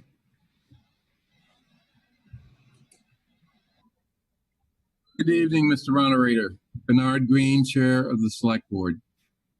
You know, back in the good old days, before COVID, the collapse of the economy, and unrest over police violence in cities across the country, Brookline was concerned with mundane matters, such as the structural deficit that Proposition 2.5 gives us, proposals of the Brookline Financial Advisory Committee, town school budget issues, changes in the market for recycling causing budget stress, affordable housing, and the general problem of pricing people out of Brookline and preventing the town from benefiting from new residents from diverse Boston metropolitan communities, and losing and having to replace key leaders of our community: DPW commissioner, the highway division director, our IT director, the head of the Brookline Housing Authority, head of the Teen Center, superintendent of schools, and school administrators, particularly African American administrators, the deputy superintendent for teaching and learning, principal of Runkle School, and others. Now, with the COVID emergency, all of the above are still on our plate, but with less money to deal with them.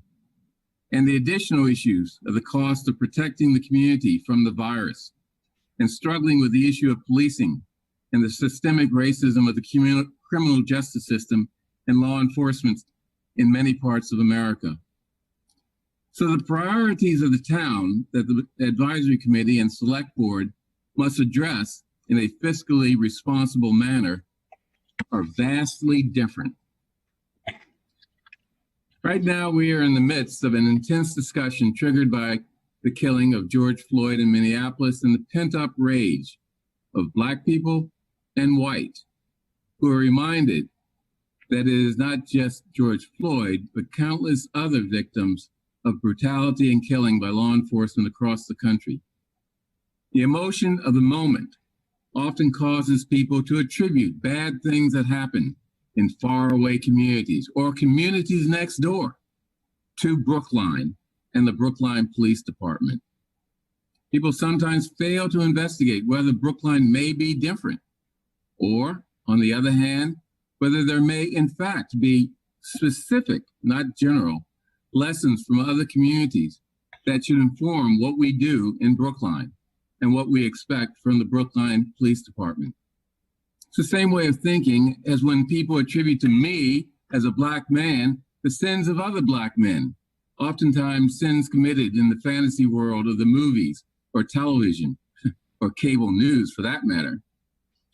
Of course, what we are seeing in Minneapolis, Brooklyn, New York, Atlanta, Louisville, and other communities where the trauma inflicted on Black people is a current trauma for the Black community nationwide is relevant to Brookline, and we should use this moment to reflect on our own community and our imperfections and improve on them. And we are, but also acknowledge our achievements on the road to a more perfect town. How we address the imperfections in our town will have long-term consequences, including budgetary consequences. Mindless militancy or angry zealotry will defeat the aims we profess to seek.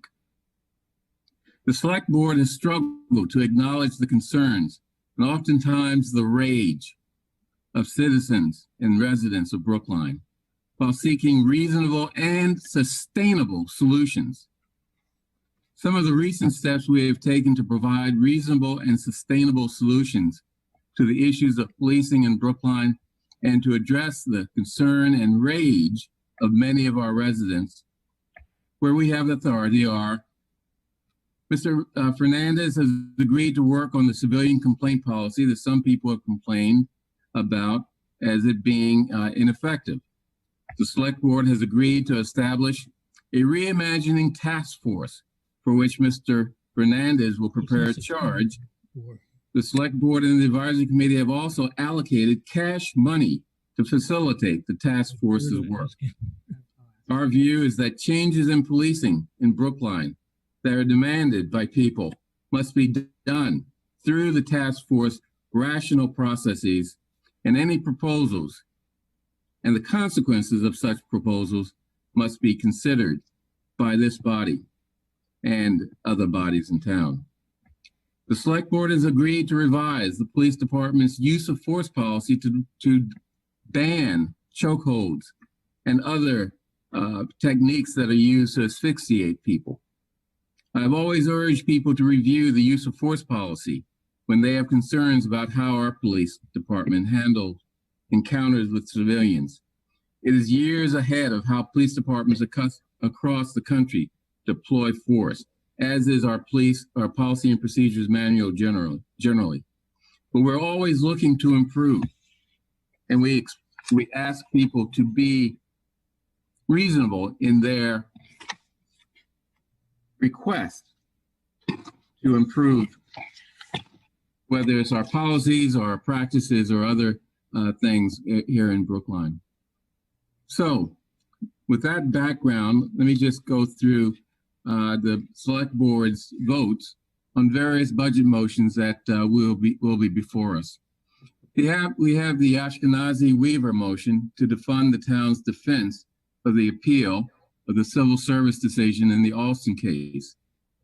The select board voted no action on this, 3 to 1 to 1, 3 in favor of no action, 1 for approval, and 1 abstention. The majority cited the town bylaw 3.1.1 that this body, town meeting, adopted regarding the select board's right to handle litigation as the town's executive body, which we do not believe the legislative body of the town is authorized to do. So the select board vote on the police budget and offsetting accounts was as follows. We voted, first of all, no action on the Bastian-Brown amendment by a vote of 4 to 1. That amendment proposed a more than $2 million cut to the police budget. We voted no action on the Ananian O'Neill amendment or motion by a vote of 4 to 1. That motion proposed a $1 million plus cut to the police department budget. What we voted to approve was a reduction from the town administrator's recommended budget by $116,440.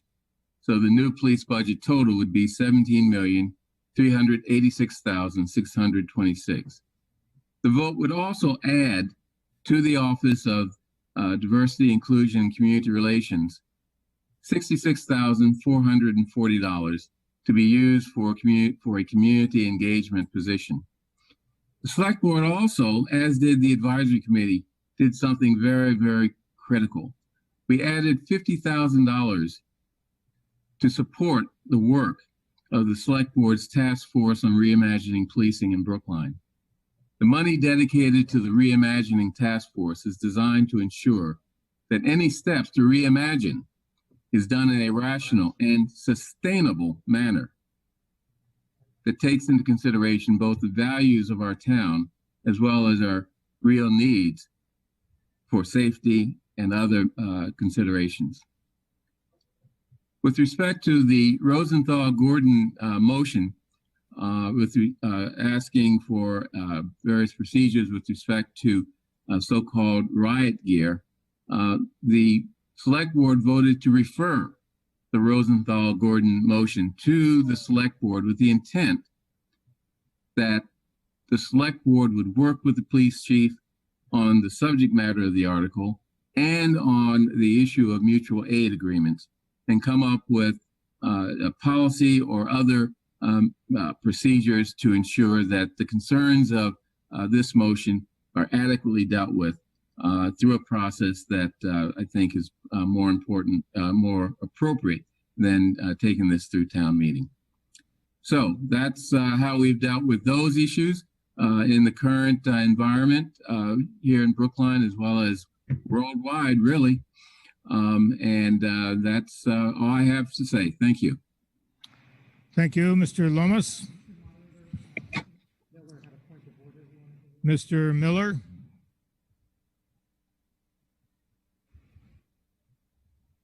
Yeah, hi, Bob Miller, Precinct 8. I believe I have a point of order. Please correct me if I'm wrong. I wanted to correct a possible misstatement by Mr. Sandman, which I think was completely inadvertent, but he referred to a line item in the school budget reduction of $2,221,500 as being a reduction that did not include any union issues or any of the unions. It excluded AFSCME and the steps and lanes for the Brookline Educators Union. But most of that money actually came from cost of living increases planned for the Brookline Educators Union contract. So I just wanted to make that clear. Well, whether it's a point of order or not, you've made that clear. Thank you. Dr. Lummis?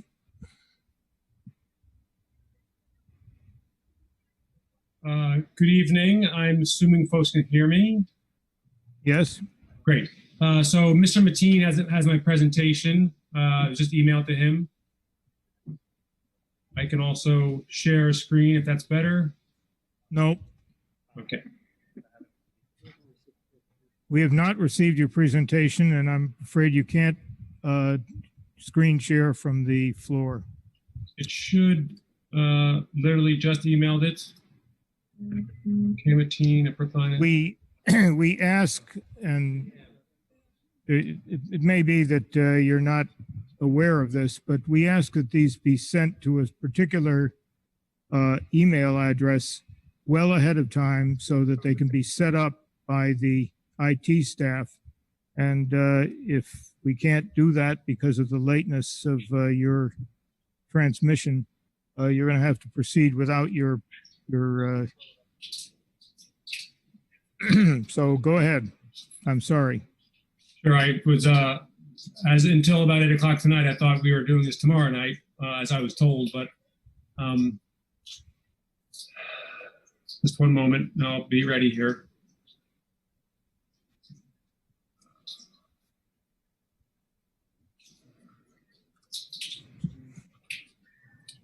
Another minute here.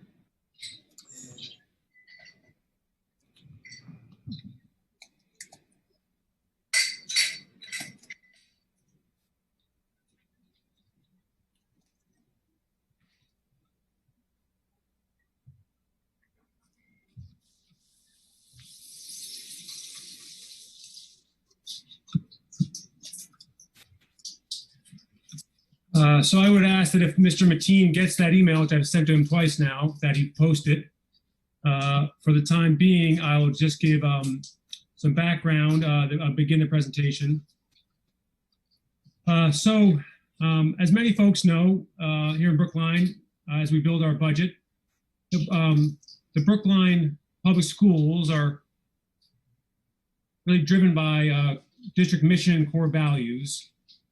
Our mission is to ensure that every student develops the skills, knowledge to pursue a productive and fulfilling life, participate thoughtfully in democracy, and succeed in a diverse and evolving global society. I would say that's never more important than today, as we've seen over the last 3 or 4 months, both because of the interconnection of our globe that the pandemic has shared with us, and also the need for folks to continue to participate thoughtfully and sometimes very forcefully in our democracy. That's something that our students, our teachers, our staff are constantly helping our students educate, helping them to activate, help them to lead. And it is one of the reasons that we make sure our budget is aligned with our district mission and core values. Another area I want to point out, which has become even more clear to us over the past few months as the pandemic has hit our town and our community, in particular our schools, is the fact that our public schools provide for our children's and our community's basic needs. We provide, of course, education, as everyone knows.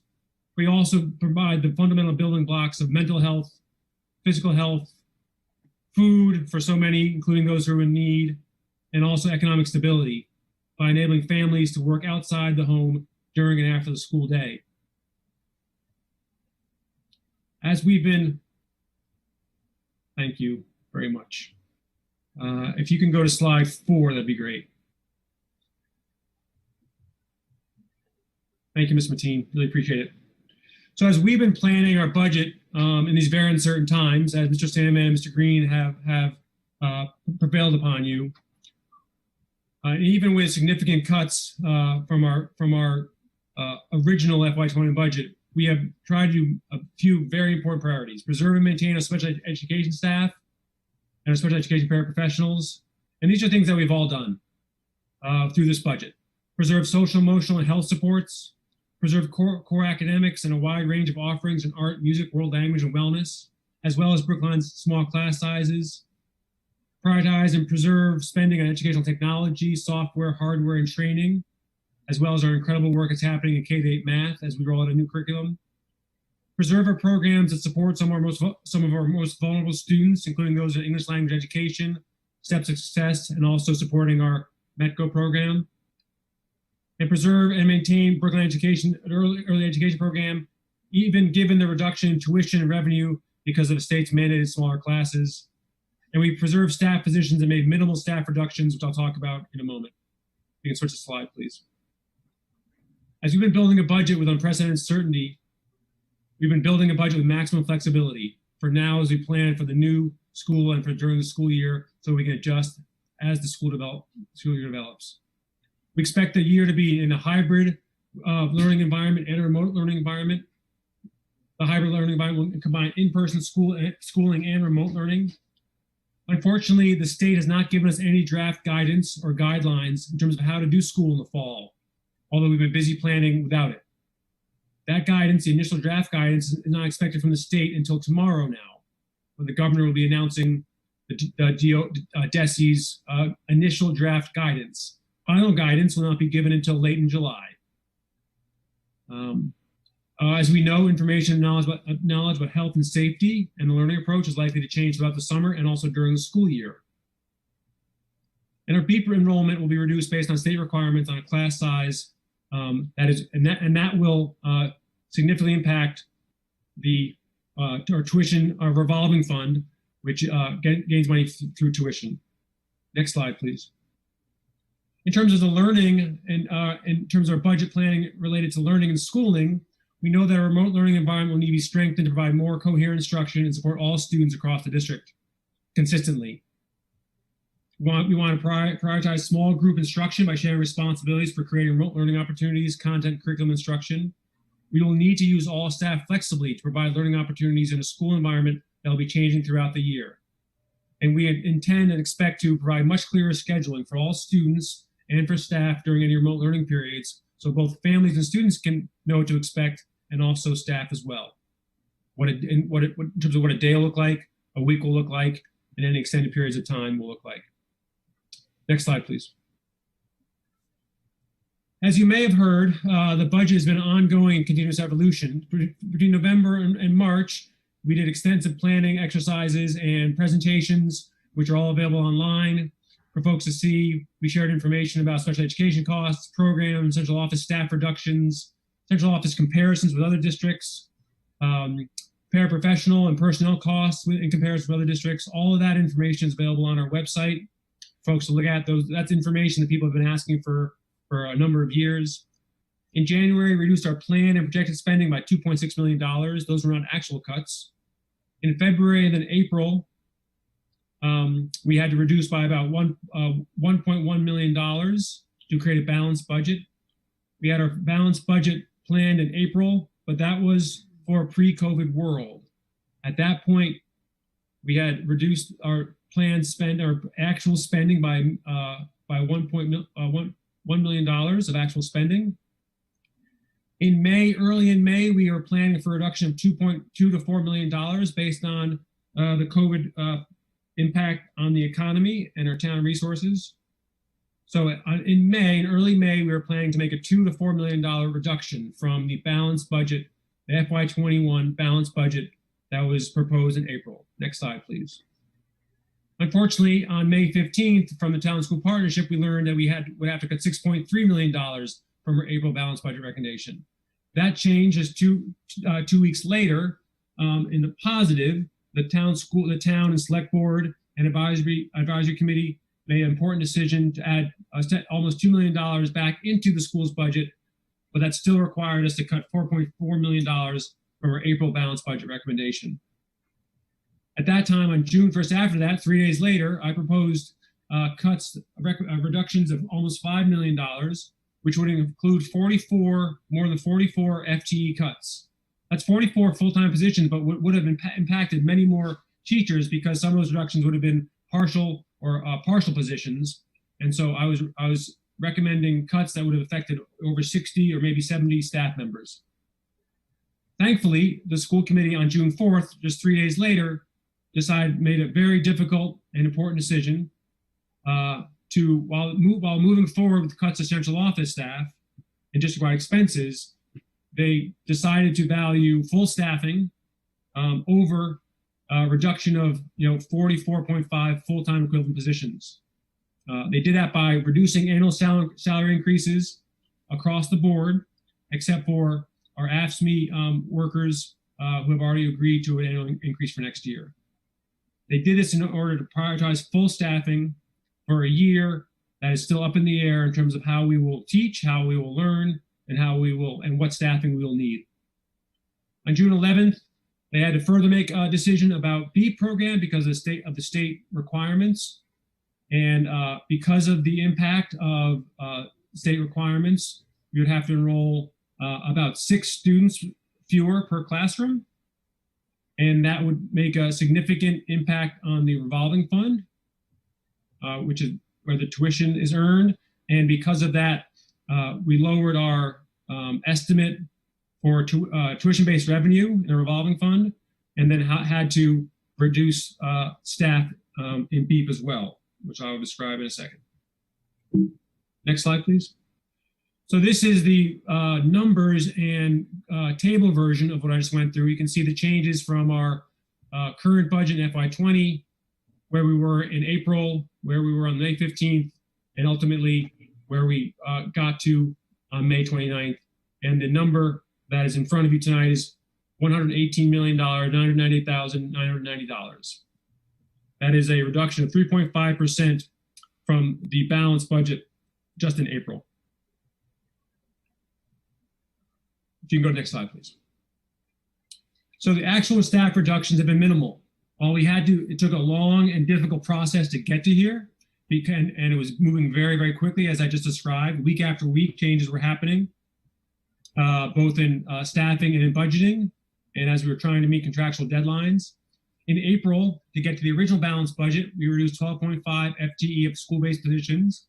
These were 4 FTE positions from consolidated small class sizes in 4 schools. And then a combination of staff reductions based on program recommendations by principals and directors, and the Office of Teaching and Learning and Special Education, that totaled 8.5 total positions, but those are divided up across a variety of schools and program areas. In June, we eliminated 6 FTE, 6 people at central office. 3 BEAP teachers were reduced from 1.0 FTE to 0.85. The positions were not eliminated.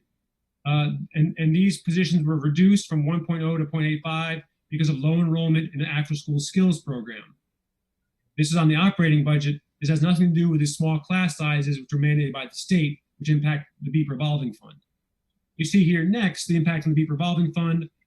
We had to reduce, we eliminated no teacher positions from the revolving fund because the school committee agreed to keep all the classrooms, all 24 classrooms, in fact, growing BEAP by 1 classroom this year, one special education classroom and 1 inclusive classroom. But it did impact the number of paraprofessionals. 16 BEAP paraprofessional positions were eliminated because of the lower enrollment and mandated smaller class sizes, and 20 BEAP paras had their hours reduced per week by 1.5 hours. At this time, no other positions have been eliminated. Some have been changed due to programming changes. So principals or coordinators or directors may have swapped positions or modified positions, but no other positions have been eliminated in any way, shape, or form. Next slide, please. So I know folks are concerned about this update on staffing reduction in force. All but 10 teachers and administrators of the RIF notices we released, over 350, all but 10 teachers have been rescinded. These are a combination of folks who are on replacing leave of absences or positions that haven't been worked out yet, not because of whether the position would be there, because of moving around of staff, transferring, staff returning from leave, that sort of thing. I mentioned 3 BEAP teachers, those folks who were reduced from 1.0 to 0.85. They bumped 3 kindergarten teachers. All of these 3 kindergarten teachers have been offered positions in our schools that happened because of attrition, departures, retirements. Of the more than 350 paraprofessionals across the district, only 20 paraprofessionals, those are the BEAP ones I just mentioned, received RIF notices on Monday. These were the result of the mandated lower enrollment in BEAP. Next slide, please. Just quickly, this is a summary. My recommendation on June 1st was to cut 44.5 FTE positions. You see how they're divided between central office, K-8 schools, and then the high school. This allowed for $500,000 of contingency funds. But that wasn't approved, as I said before. The school committee valued full staffing over these reductions in personnel because of uncertainty next year, and also providing for our staff members. Go to the next slide, please. On June 4th, they eliminated those proposed reductions. They kept the ones in central office for a cut of $1.7 million. And then they eliminated planned annual increases for all staff except those in AFSCME, and also the BEU steps and lanes, which are contractually obligated to. That resulted in $2.2 million in reductions. And then we identified additional $500,000 at that time, or since then actually, in terms of instructional leadership teams. Those are, and then reducing extracurricular activities, which we expect will not be allowed or permitted for health reasons next year, and then also eliminated 3 planned K-8 positions. That reduces our FY21 balanced budget by $4.4 million, getting in balance. Next slide, please. Here you see our how we report to the town in terms of our line items. You'll see that this is the balanced budget that we're operating from in terms of personnel costs, services, supplies, other expenses, which are primarily stipends, and also travel expenses for staff who travel around the district. Also some, and then utilities, capital expenditures, and then our expense total to make it a balanced budget there. On the right-hand side, the right-hand column is the change from our April balanced budget. Next slide. So there's important work from here, as I've described. There's still plenty of uncertainty in how we will be doing school in the fall. Our planning teams continue to work together with the BEU. We'll get guidance from the Department of Elementary and Secondary Education both tomorrow and then later in July.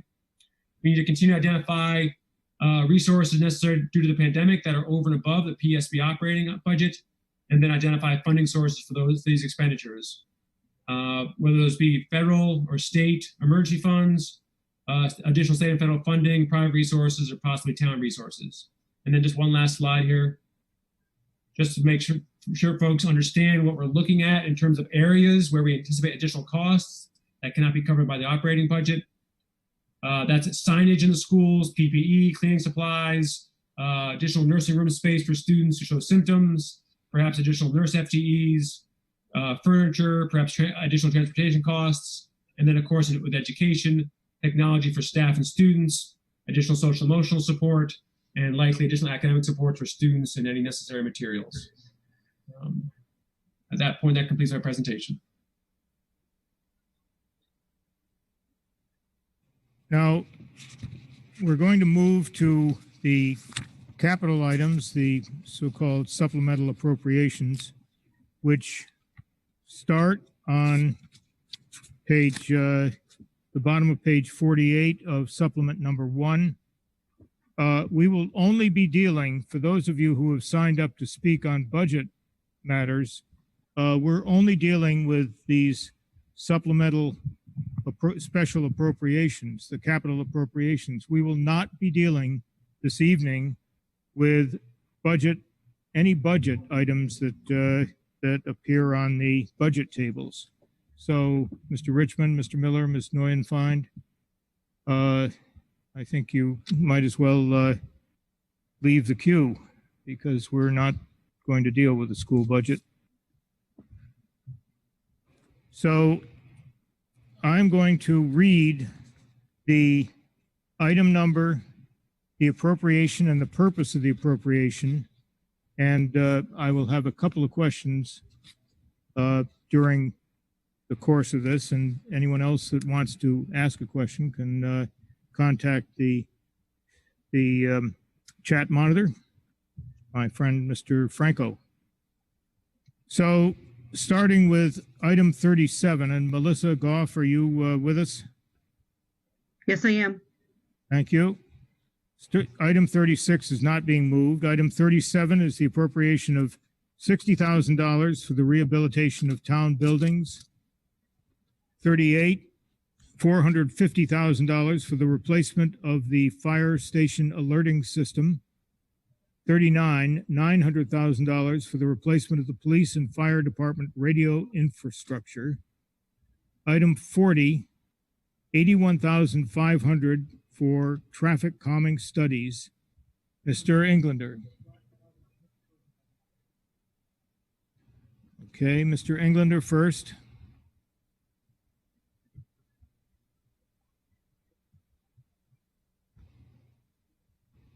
Yes, thank you, Mr. Moderator.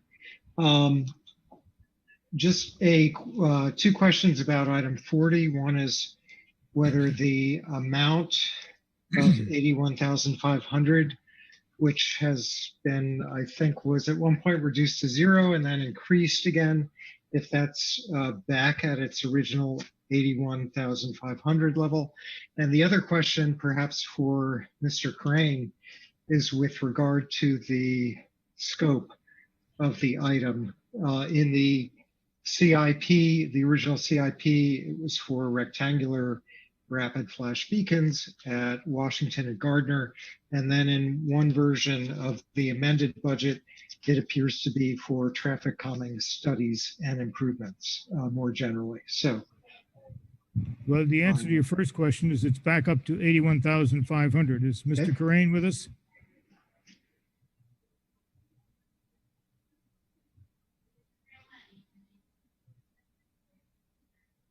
KIRRANE.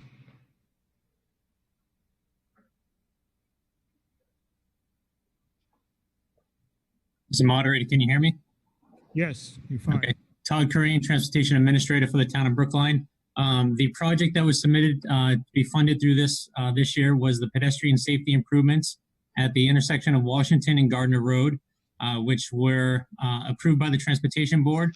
The plan includes the installation of 4 rectangular rapid flash beacon systems, new ADA ramps, new crosswalks, pavement markings, and ADA compliant ramps.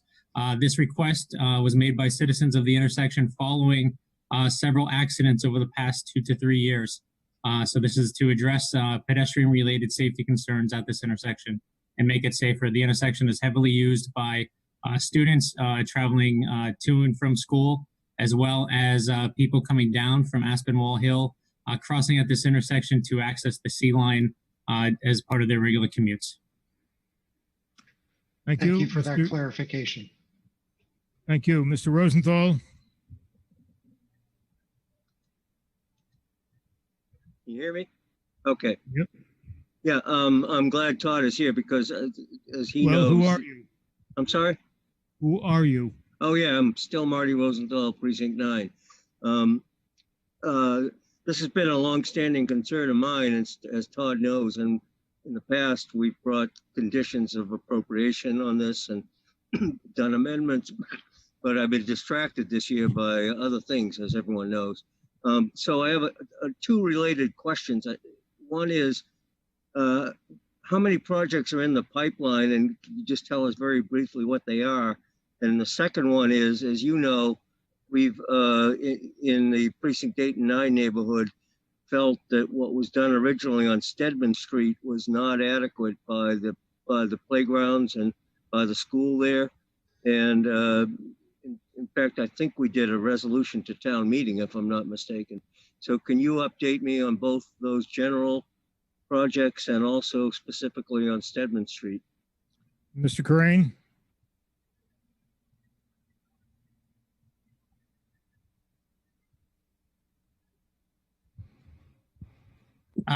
Again, Todd Corain, Transportation Administrator. With respect to Stedman Street, you are correct. Town meeting did pass a resolution regarding the installation of curb extensions at the crosswalks, which was done many years ago. With the reconstruction of the Ridley School, we installed the neighborhood desired 2 raised crosswalks that were desired by the neighborhood and by town meeting. So that issue has been dealt with in accordance with what town meeting had desired. With respect to The traffic calming, we have approximately 15 requests in various neighborhoods. Right now, we are working on one for Beverly Road. We prioritize these based on a mixture of when they arrive, when they're submitted to us, their location with respect to vicinity of schools, school districts, heavy commuting areas, parks, playgrounds, etc. We are currently working, before COVID, we were advancing one for Beverly Road, which is in front of the Baker School, as well as Warren Street, which was next in the queue as well. After that, we'll be working on others, but there's about 15 that we are currently working on. We typically get to 1 to 2 of these a year, as it requires significant staff time for study, development of plans, meetings, etc.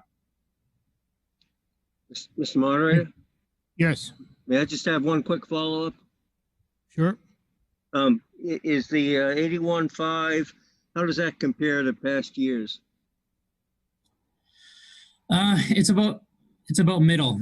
So we base this off of the approved plan by the Transportation Board and what it takes to implement those plans. So we've had some plans that are upwards of $200,000 to $300,000, and some as low as 20 to 40,000. Okay, thank you.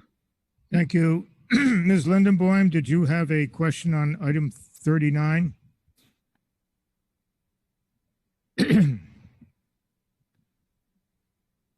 No, thank you. I've answered the question. Thank you.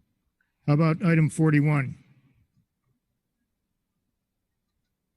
No, that's fine too. Okay. Item 41, $125,000 for bicycle access improvements. 42, $216,000 for parking meter technology upgrades. 43, $3,149,916 for the rehabilitation of streets. Mr. Englander.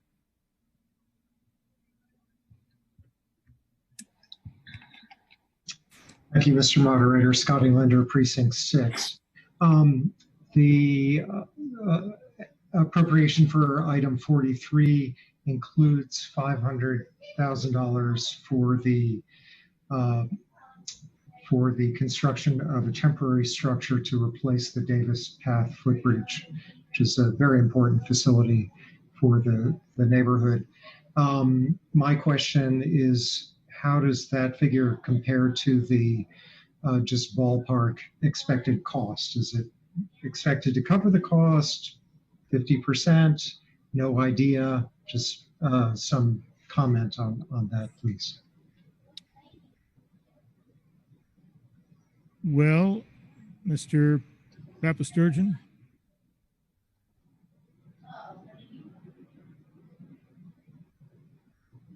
Yes, thank you, Mr. Moderator. As you know, that the Davis Path Bridge is scheduled for demolition. As a matter of fact, the main span of the bridge is scheduled to come down tomorrow, hopefully tomorrow morning at some point. We have estimates right now of anywhere between $500,000 and $800,000 to procure a temporary span to put in place. We are looking at different avenues, particularly with the Army Corps of Engineers and the Mass DOT, to try and procure, rent, or even lease a temporary structure such as a Bailey Bridge structure, something that we can drop on the existing abutments and hopefully do it a lot cheaper. The $500,000 included in the street rehab item is certainly going to take us a long way to getting there. We haven't completed the engineering yet, nor have we completed the structural assessment of the abutments. That can't take place until the main span is indeed removed. So we'll be working on that in the next several weeks to a month to refine our engineering estimates.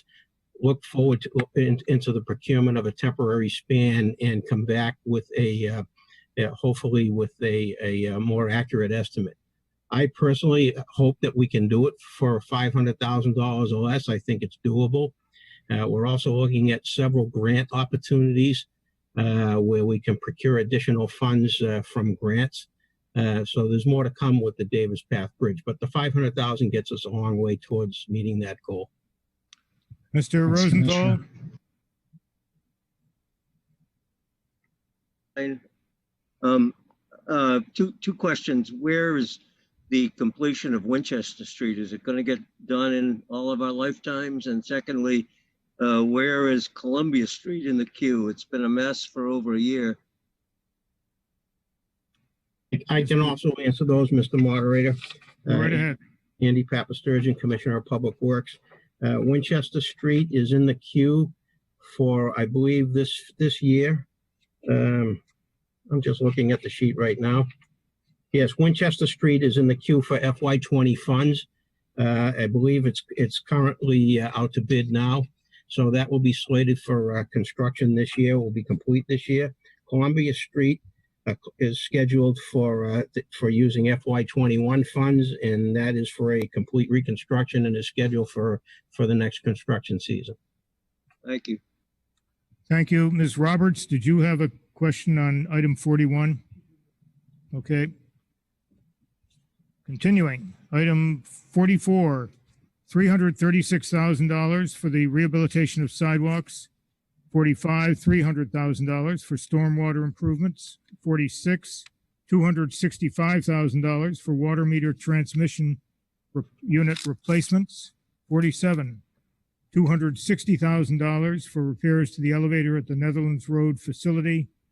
48 is not being moved. 49, $310,000 for the renovation of playground equipment. 50, $165,000 for the rehabilitation of town and school grounds. 51, $235,000 for the removal and replacement of trees. 52 is not being moved. Mr. Richmond, did you have a question about that?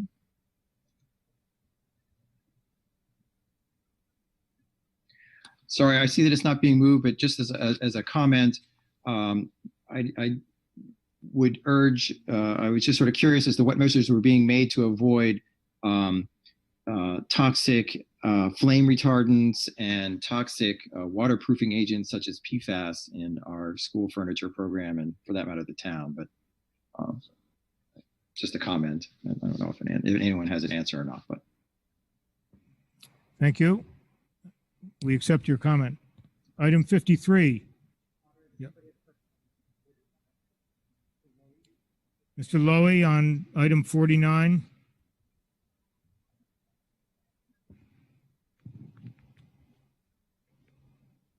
I did not ask to speak on that.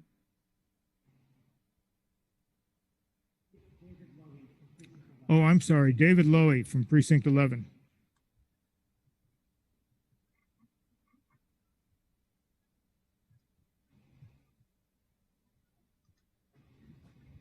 Okay, sorry, I thought I was unmuted already. David Lowe, Precinct 11. I'm just wondering if investments in playgrounds make sense at this time, given that playgrounds have been closed. I guess they've been opened again, but I wondered if it's something that might make sense to defer if it would provide us more flexibility in the budget. Well, the Select Board and Advisory Committee apparently believe that the expenditure is appropriate this year, but Mr. Sandman, do you want to comment on this one? I can't tell you that I have specific knowledge of this one, except to say that all of the capital budget work was done based on whether postponing something would result in higher costs later. And it's I'm going to guess, and it is only a guess, that this is being included because of that. I hope that adequately answers your question. Item 50, $165,000 for the rehabilitation of town and school grounds. Item 51, $235,000 for the removal and replacement of trees. Ms. Pelkey.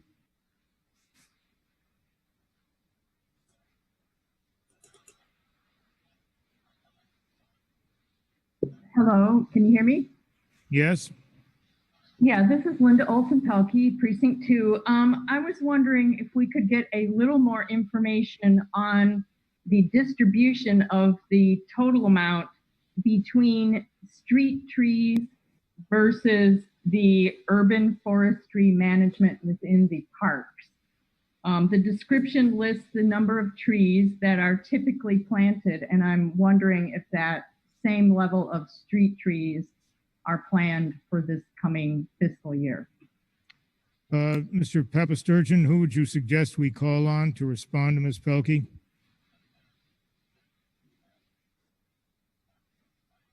I believe Director of Parks and Open Space, Erin Galantine, is on the line. Ms. Galantine? Good evening, Erin Galantine, Director of Parks and Open Space. About 2/3 of this funding is used for hazard tree removal, and about 1/3 of that is for tree planting and tree health. Of the hazard tree removal itself, 90% of that is public shade trees in the public right-of-way. In terms of this past year, we had 175 removals and about 400 trees that were planted, little over half of those in the public way. For this year, we had intended to match those numbers, but tree planting is a difficult operation in terms of maintaining social distancing. So we ordered our trees and have them in our nursery for the spring tree planting, but have deferred that to the fall because the crews cannot plant those trees while maintaining 6 feet distance. So it may be that our planting for the upcoming fiscal year and this fiscal year may be shy of our goal. Thank you. Ms. Brown, you had questions on 49 and 50, which we've already passed, but we'll go back to for your accommodation.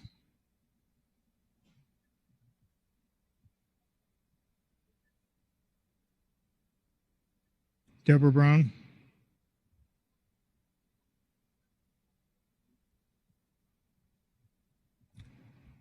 You should click on the little microphone in your screen, Ms. Brown. You've been unmuted on this end.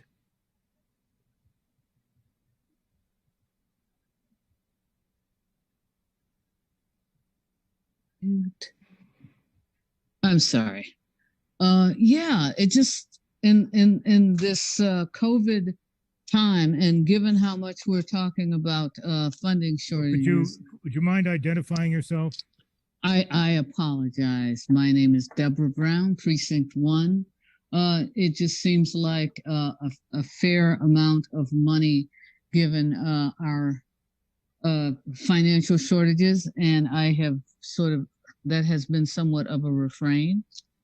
So I'm hoping that there is a way that we can make essential repairs and potentially cut some of these costs significantly. It just seems like an awful lot of money. Well, I'm not sure that there's a response to this, but call on Commissioner Papasturgeon.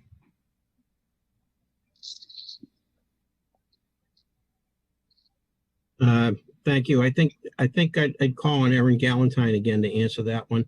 Okay. This item, or Erin, feel free to jump in. This item is for the repair of playground equipment and fields and fencing issues.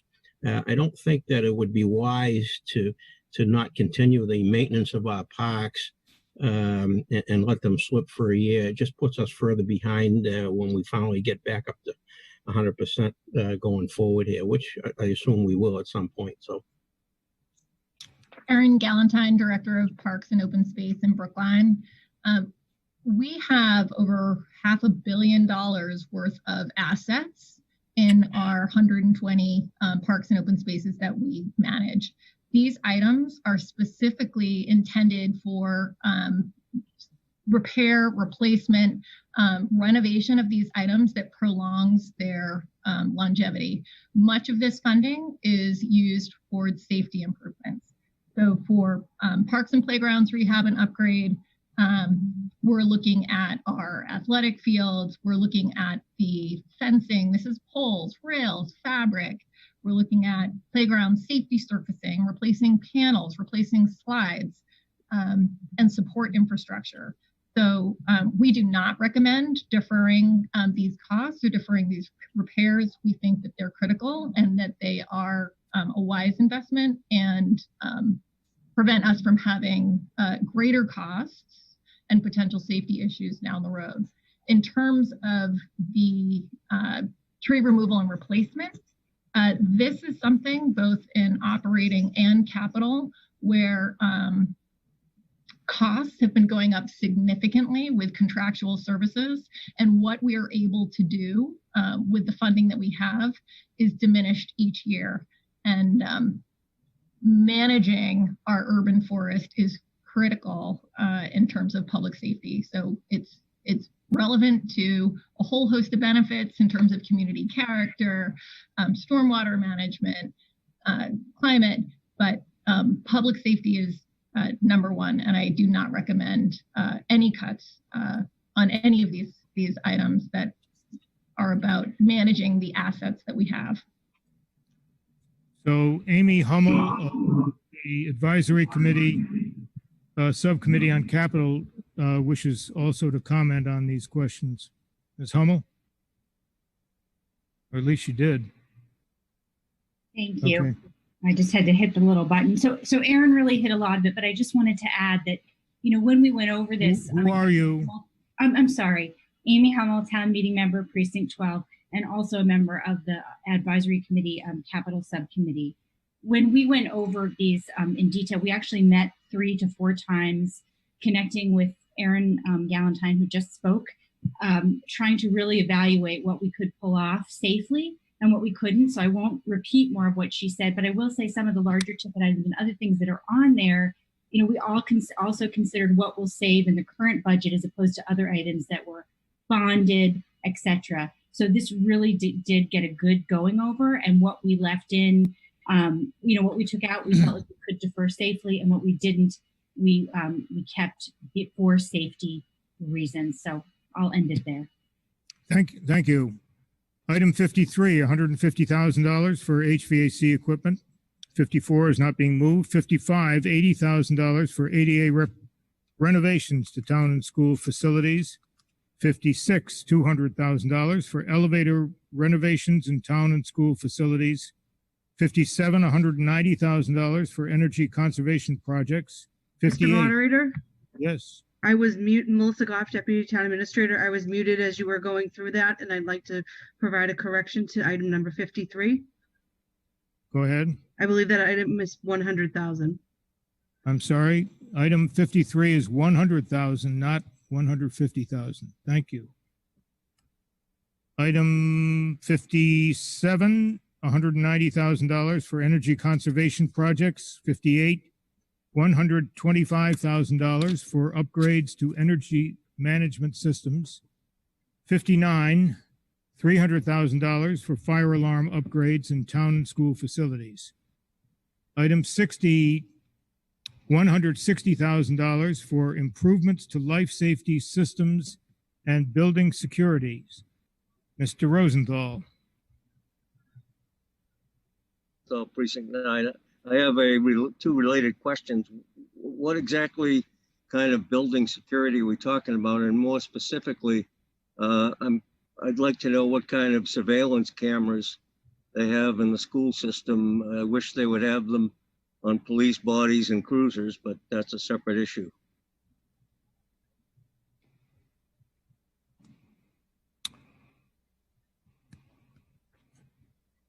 Yeah, I'm not. Mr. Moderator, I believe Charlie Simmons may be on the line and might be able to answer that question. Mr. Simmons, thank you. There we go. Charlie Simmons, Director of Buildings for the town of Brookline.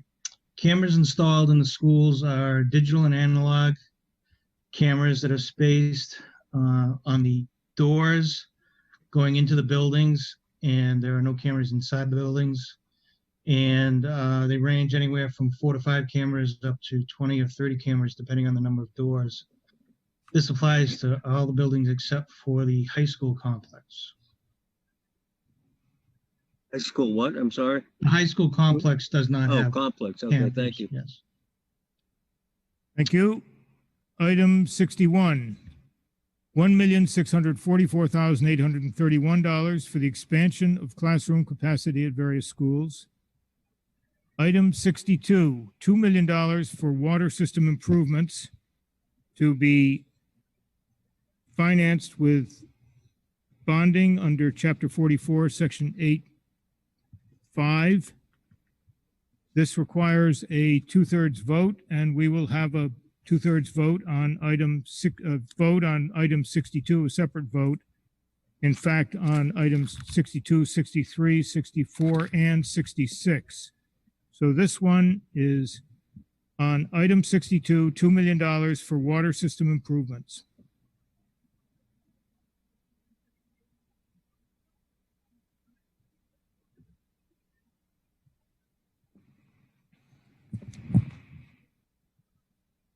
Whenever you're ready.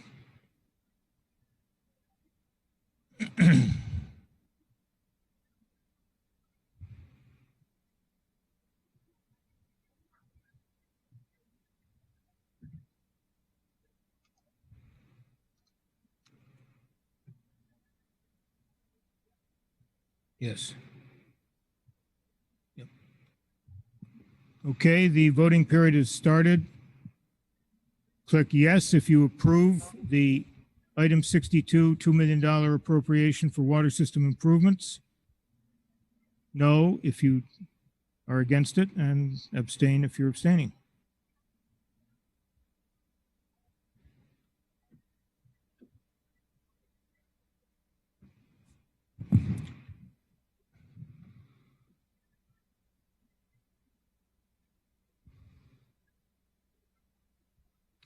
Ten seconds.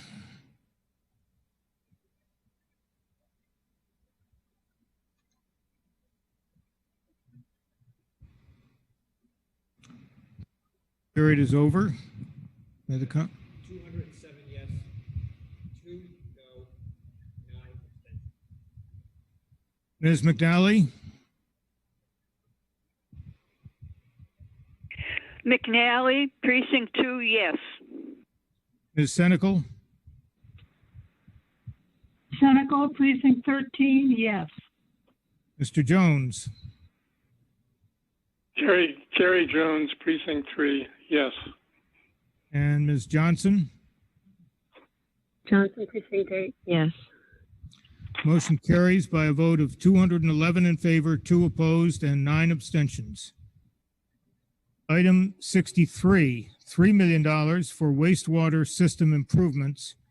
And please note that the statutory reference should be changed in line 5 to read $3 million under General Laws, Chapter 44, Sections, plural, 7.1 in parenthesis, and 8.14 in parenthesis.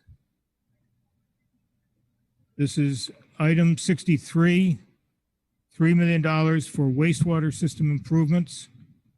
Whenever you're ready.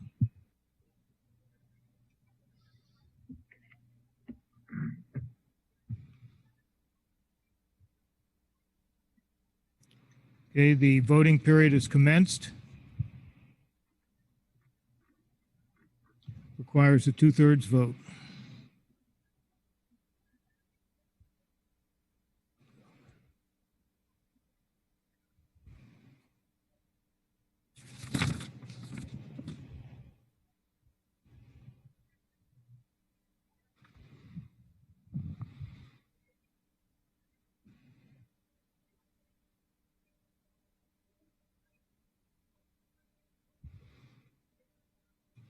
Ten seconds.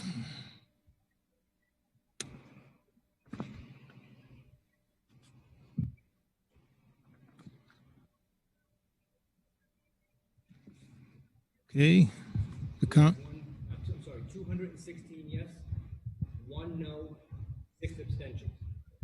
Ms. McNally, McNally, precinct 2, yes. Ms. Senical, Barbara Senecal, precinct 13, yes. Mr. Jones, Gary Jones, precinct 3, yes. and Ms. Johnson. Johnson, precinct 8, yes. Motion carries by a vote of 220 in favor, 1 opposed, and 6 abstentions. Item 64, appropriate $2,200,000 for improvements at Lars Anderson Park. Again, bonding under Chapter 44, Section 7.1. Marissa, vote.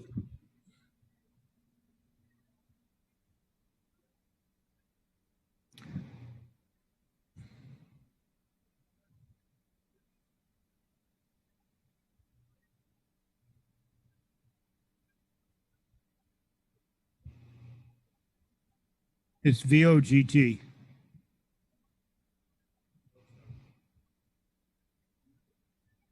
Hello? Yes, you're Hi. on. Hi, this is Marissa Vogt. I am from Precinct 4, not Precinct 2, as it lists on the screen. I was wondering if someone could help clarify what these improvements to the park are, why they're under the direction of Public Works instead of Parks, and how this amount, the 2.2 million, fits in with the parks budget overall. I am particularly concerned about spending so much money on a park, which admittedly it's a beautiful one, because it is so difficult to access via public transportation for North Brookline residents. And during this COVID-19 era, I would love to see more recreation resources directed to North Brookline, where residents may not have access to their own personal outdoor space, which is so important for social distancing. Well, Ms. Galentine, I have several people who want to ask questions and or make comments about this item, so I think Ms. Galentine is the correct person to respond, at least to some of them. Thank you. Erin Galentine, Director of Parks and Open Space. So the first thing is the Parks and Open Space Division is a division within the Department of Public Works. So hence that is why it is ultimately under the Commissioner's jurisdiction. It is when we prepare our capital budgets, we look at a full life cycle assessment and are always looking at safety and accessibility first. Lars Anderson Park is our largest park. It is a historic park. As you said, it's it is significant. It is really unlike any other in the greater Boston area, and it's entrusted to the residents of Brookline. There has been a significant deficit in capital investment in Lars Anderson Park, which has led to a real deterioration of architectural elements and structural elements. We brought a structural engineer in to do a conditions assessment of these items within the park, and they are akin to the Davis Avenue Bridge, which is crumbling. The infrastructure at Lars Anderson Park, also over 100 years old, is crumbling. What we're looking to do here is to restore and replace. We have 2 bridges.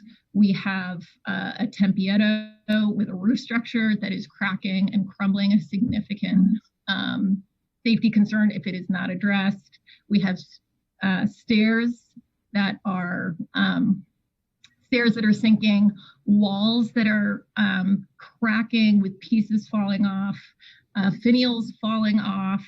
So we have done an assessment with a third party. We've actually tested the concrete and done a video surveillance of all of these elements. And we have put together a plan to invest in these items and make sure that they are safe. It'll cost about $15.5 million over 10 years. This is something that we've been talking about for 20 years. It is long overdue, and we are very committed to getting this done. I'm committed to all of our parks and open spaces across the town, and we work townwide. So we're working in North Brookline as well, but this is a capital project that we think is important now. Thank you, Ms. Jonas. Elisa Jonas, Precinct 16. This is an indirectly related question. I'm not sure. I'm assuming this is the best place to ask, which is I am wondering what the status is for siting of a public outdoor swimming facility for the town. And I say it with Lars Anderson because one of the sites that I've looked at is the decrepit DPW site that's at Lars Anderson or Reservoir, or just generally what's the current status of that siting study, if I can ask at this time. Yeah, Ms. Galantine. Okay. The Park and Recreation Commission has embarked upon an assessment of all the recreational needs in town. So it was clear from town meeting last year that there was a desire for the commission to look into siting of a public pool. They have also been asked to look at a whole host of other recreational amenities. They are currently working on a strategic plan update, put out a statistically valid survey. Actually, when I once said significant, I really meant in depth, that was sent out this past year. And so the fit test is underway, but they are trying to look at this in terms of all community needs and not a pool alone. And so they will be reaching out with looking for public comment at priorities and possible sightings in the future. Wait, I'm not sure I understand that because we did have a warrant article that, a resolution that passed pretty overwhelmingly that we were going to look at sites for a public swimming facility and that there was a strong interest for that in particular. So has that at all been looked at? They have started to look at that, yes. And that will be looked at regardless of all the other various recreational needs that the town has? Yes, yes. Okay. Thank you, Ms. Pilkey.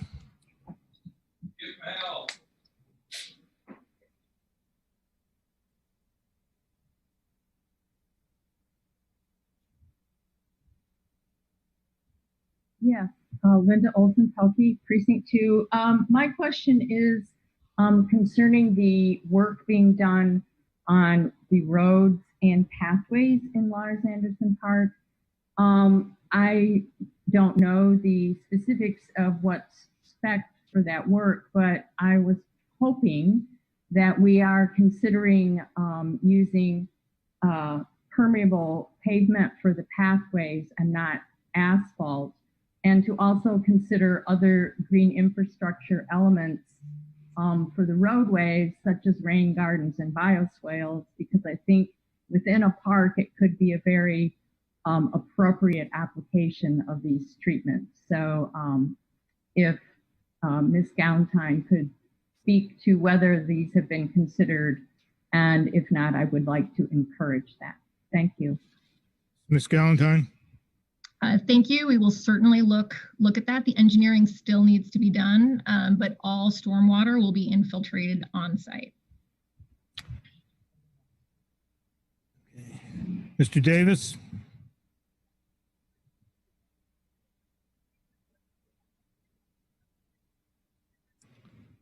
Sandman. Yes.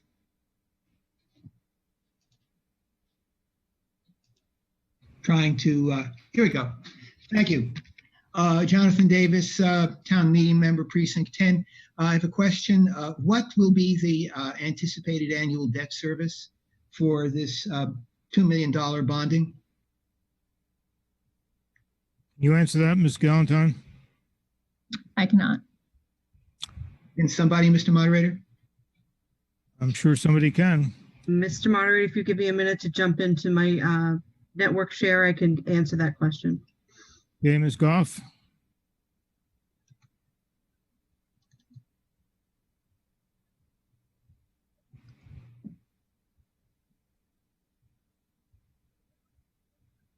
The estimate for the first year of debt service for this project in fiscal 22 would be $313,500.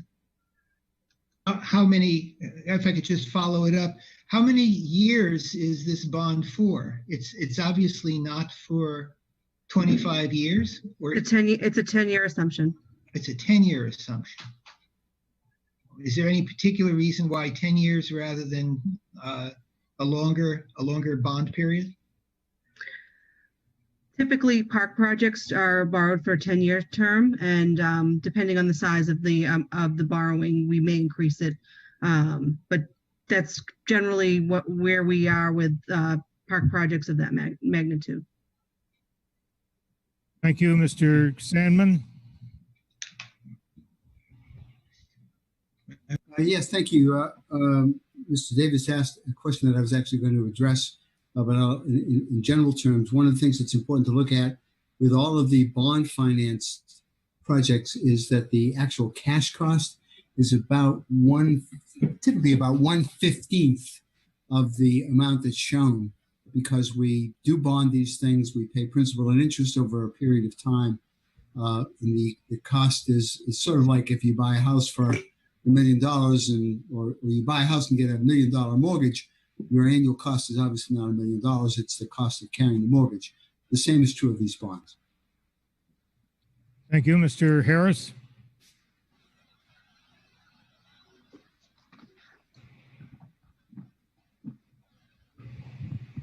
Oh, Paul, sorry. My question was answered. Thank you. Okay, I have no more. And Ms. Priestley, what item have you wish to address?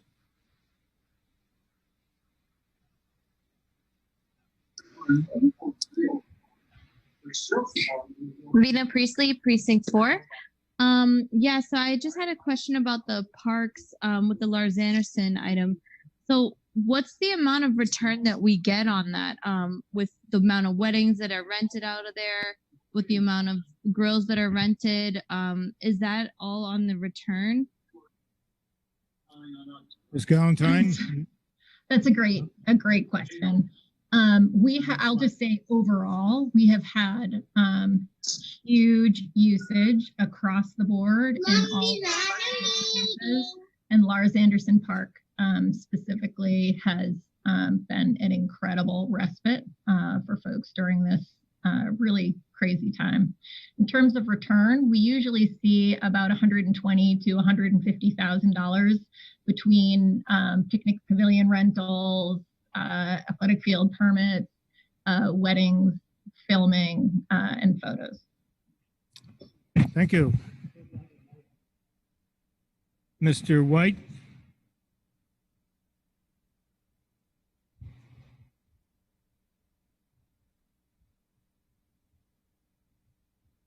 Mute. Okay. Hello? Yes, you're fine. Who are you? Okay, good. I'm glad to hear that. George Abbott White, Precinct 9. I'd just like to say that measuring out the cost of parks in dollars and cents in the time of COVID-19, I think is the wrong way to go. We need parks, particularly people in North Brookline who are stuck in their homes. Every bit of literature that's been out in the last decade and more about the importance of green space and what parks can provide for people in these desperate times. So I think we're looking at the thing a little bit askew. We need to support the parks. Thank you, sir. I have no more comments on item 64. So this is an appropriation of $2,200,000 for improvements at Lars Anderson Park, bonded under Chapter 44. You can start the timing.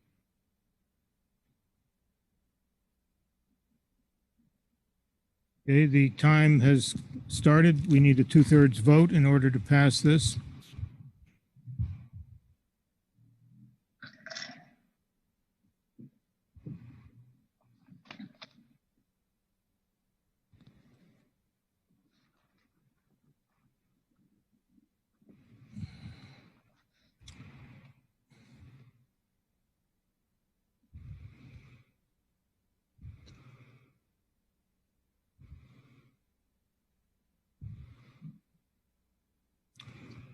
10 seconds.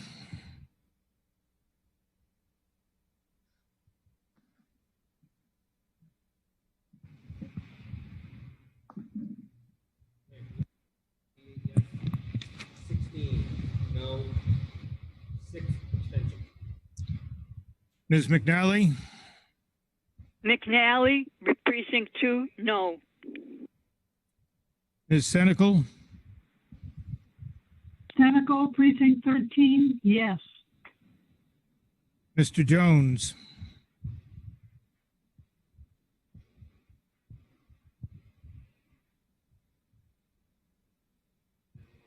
Oh, you know what? He just came back in the meeting. He must have jumped off. He's 161. Yeah, that's him. Yeah, 161. Yeah. Mr. Jones, Gary Jones, precinct 3, yes. and Ms. Johnson. Johnson, precinct 8, yes. Motion carries by a vote of 201 to 17 and 6 abstentions. Item 66, $3,100,000 for roof repairs and replacements to town and school facilities with financed by borrowing under Chapter 44, Section 7, paren 1. Please change the statutory reference in your motion to Section 7.1. Ms. Gilman?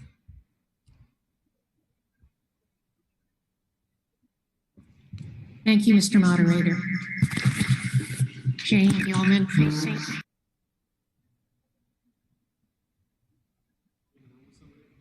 Host, I have to come back. Let's see. Jane Gilman, precinct 3. Can you hear me? Yes. Thank you. Jane Gilman, precinct 3, with a question with respect to the roof repairs and replacements. I confess I'm missing our sustainability director who might oversee to ensure that any changes to the roof do not compromise the ability to use solar panels or other such things to adapt to our climate crisis. I recall I called to mind to town meeting our legislation passed to require that any significant repairs and replacements be such that PVC panels could be placed on the roofs subsequently. And I'm just wondering if someone could speak to reassure me that that is so. Yeah, the building commissioner. Thank you.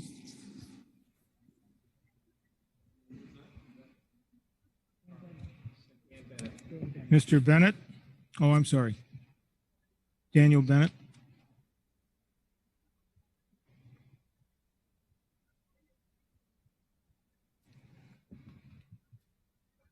Excuse me, Dan Bennett, building commissioner. Yes, when we do these roofs, we do our best to make sure that the renovations will allow solar panels. In fact, on one of the roofs that he schooled, we are doing this roof specifically so that we can install solar panels. We don't want to do that on an older roof. We want to do that on something that is less than 5 years old. Thank you, Ms. Brown.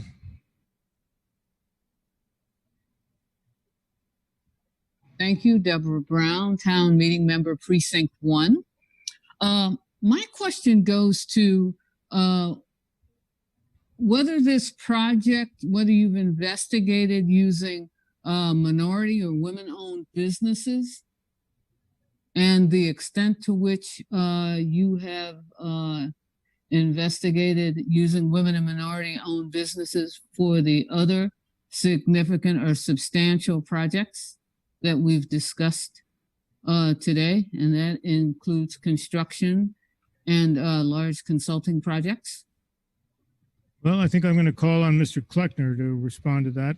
And if he wants to delegate, that's fine with me.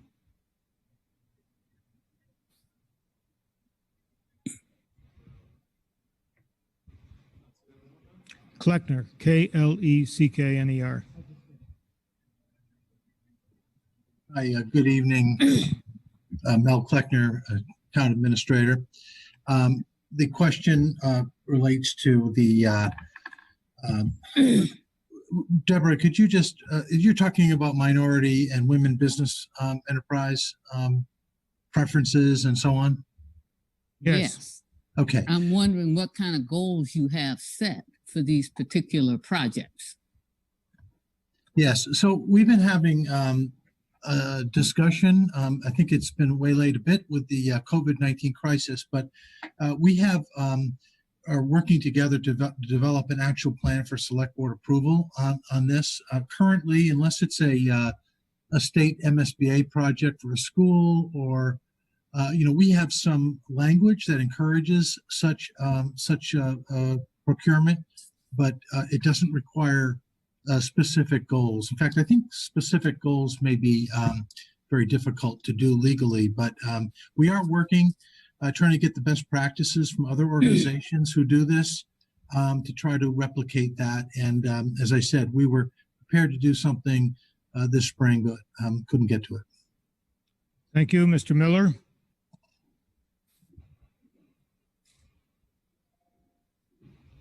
Yes, Bob Miller, Precinct 8. This may be another question for Mr. Bennett, following up on Ms. Gilman's question about solar panels. I'm wondering if it's appropriate and worth looking at a white roof on a flat roof, particularly, if you're doing the Heath School, whether that's something that's worth looking into, and if so, if you're checking into that. Mr. Bennett.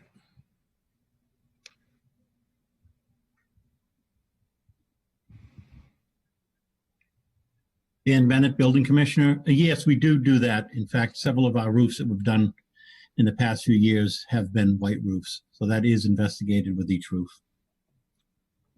Thank you. I have no more questions or comments, so we'll move to a vote on item 66, appropriating $3,100,000 for roof repairs and replacements to town and school facilities under section 7.1 of chapter 44. Start the timing.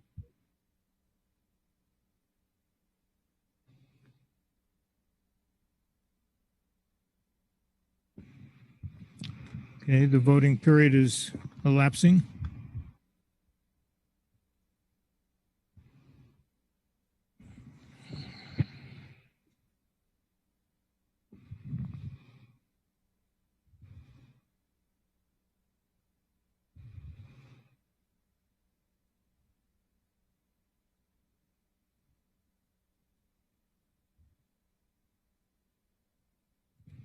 Ten seconds.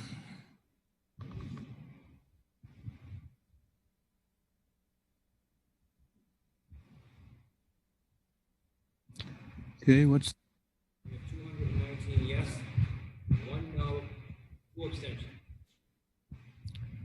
Ms. McNally? McNally, Precinct 2, yes. Ms. Senical? Barbara Senical, Precinct 13, yes. Mr. Jones? Jerry Jones, Precinct 3, yes. Ms. Johnson? Johnson, Precinct 8, yes. Motion carries by a vote of 223 in favor, 1 opposed, and 2 abstentions. Now, ladies and gentlemen, I told you that when we concluded the capital expenditure items, which we have just done, that I would give you an opportunity to move on to the motion of Ms. Ashkenazi under the conditions of appropriations relating to the use of town funds in prosecuting the Alston case.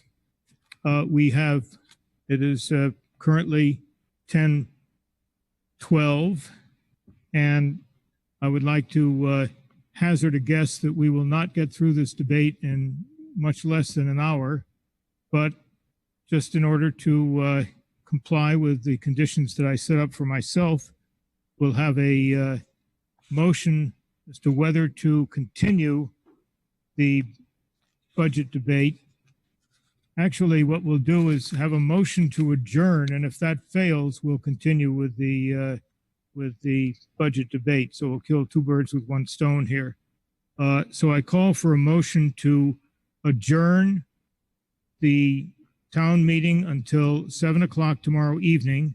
If you vote in favor of that, we will terminate our proceedings this evening. If you vote against it, we will move on to the next item on the budget, which is the Ashkenazi amendment. So and we'll, well, he's too late. I've called, yes. I'm not going to have a recorded vote because this is a motion to adjourn.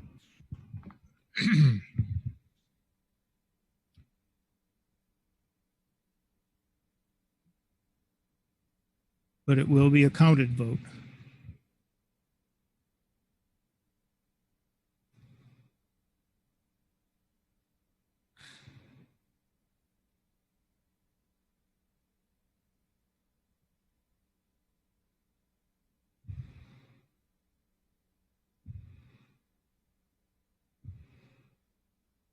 Ten seconds.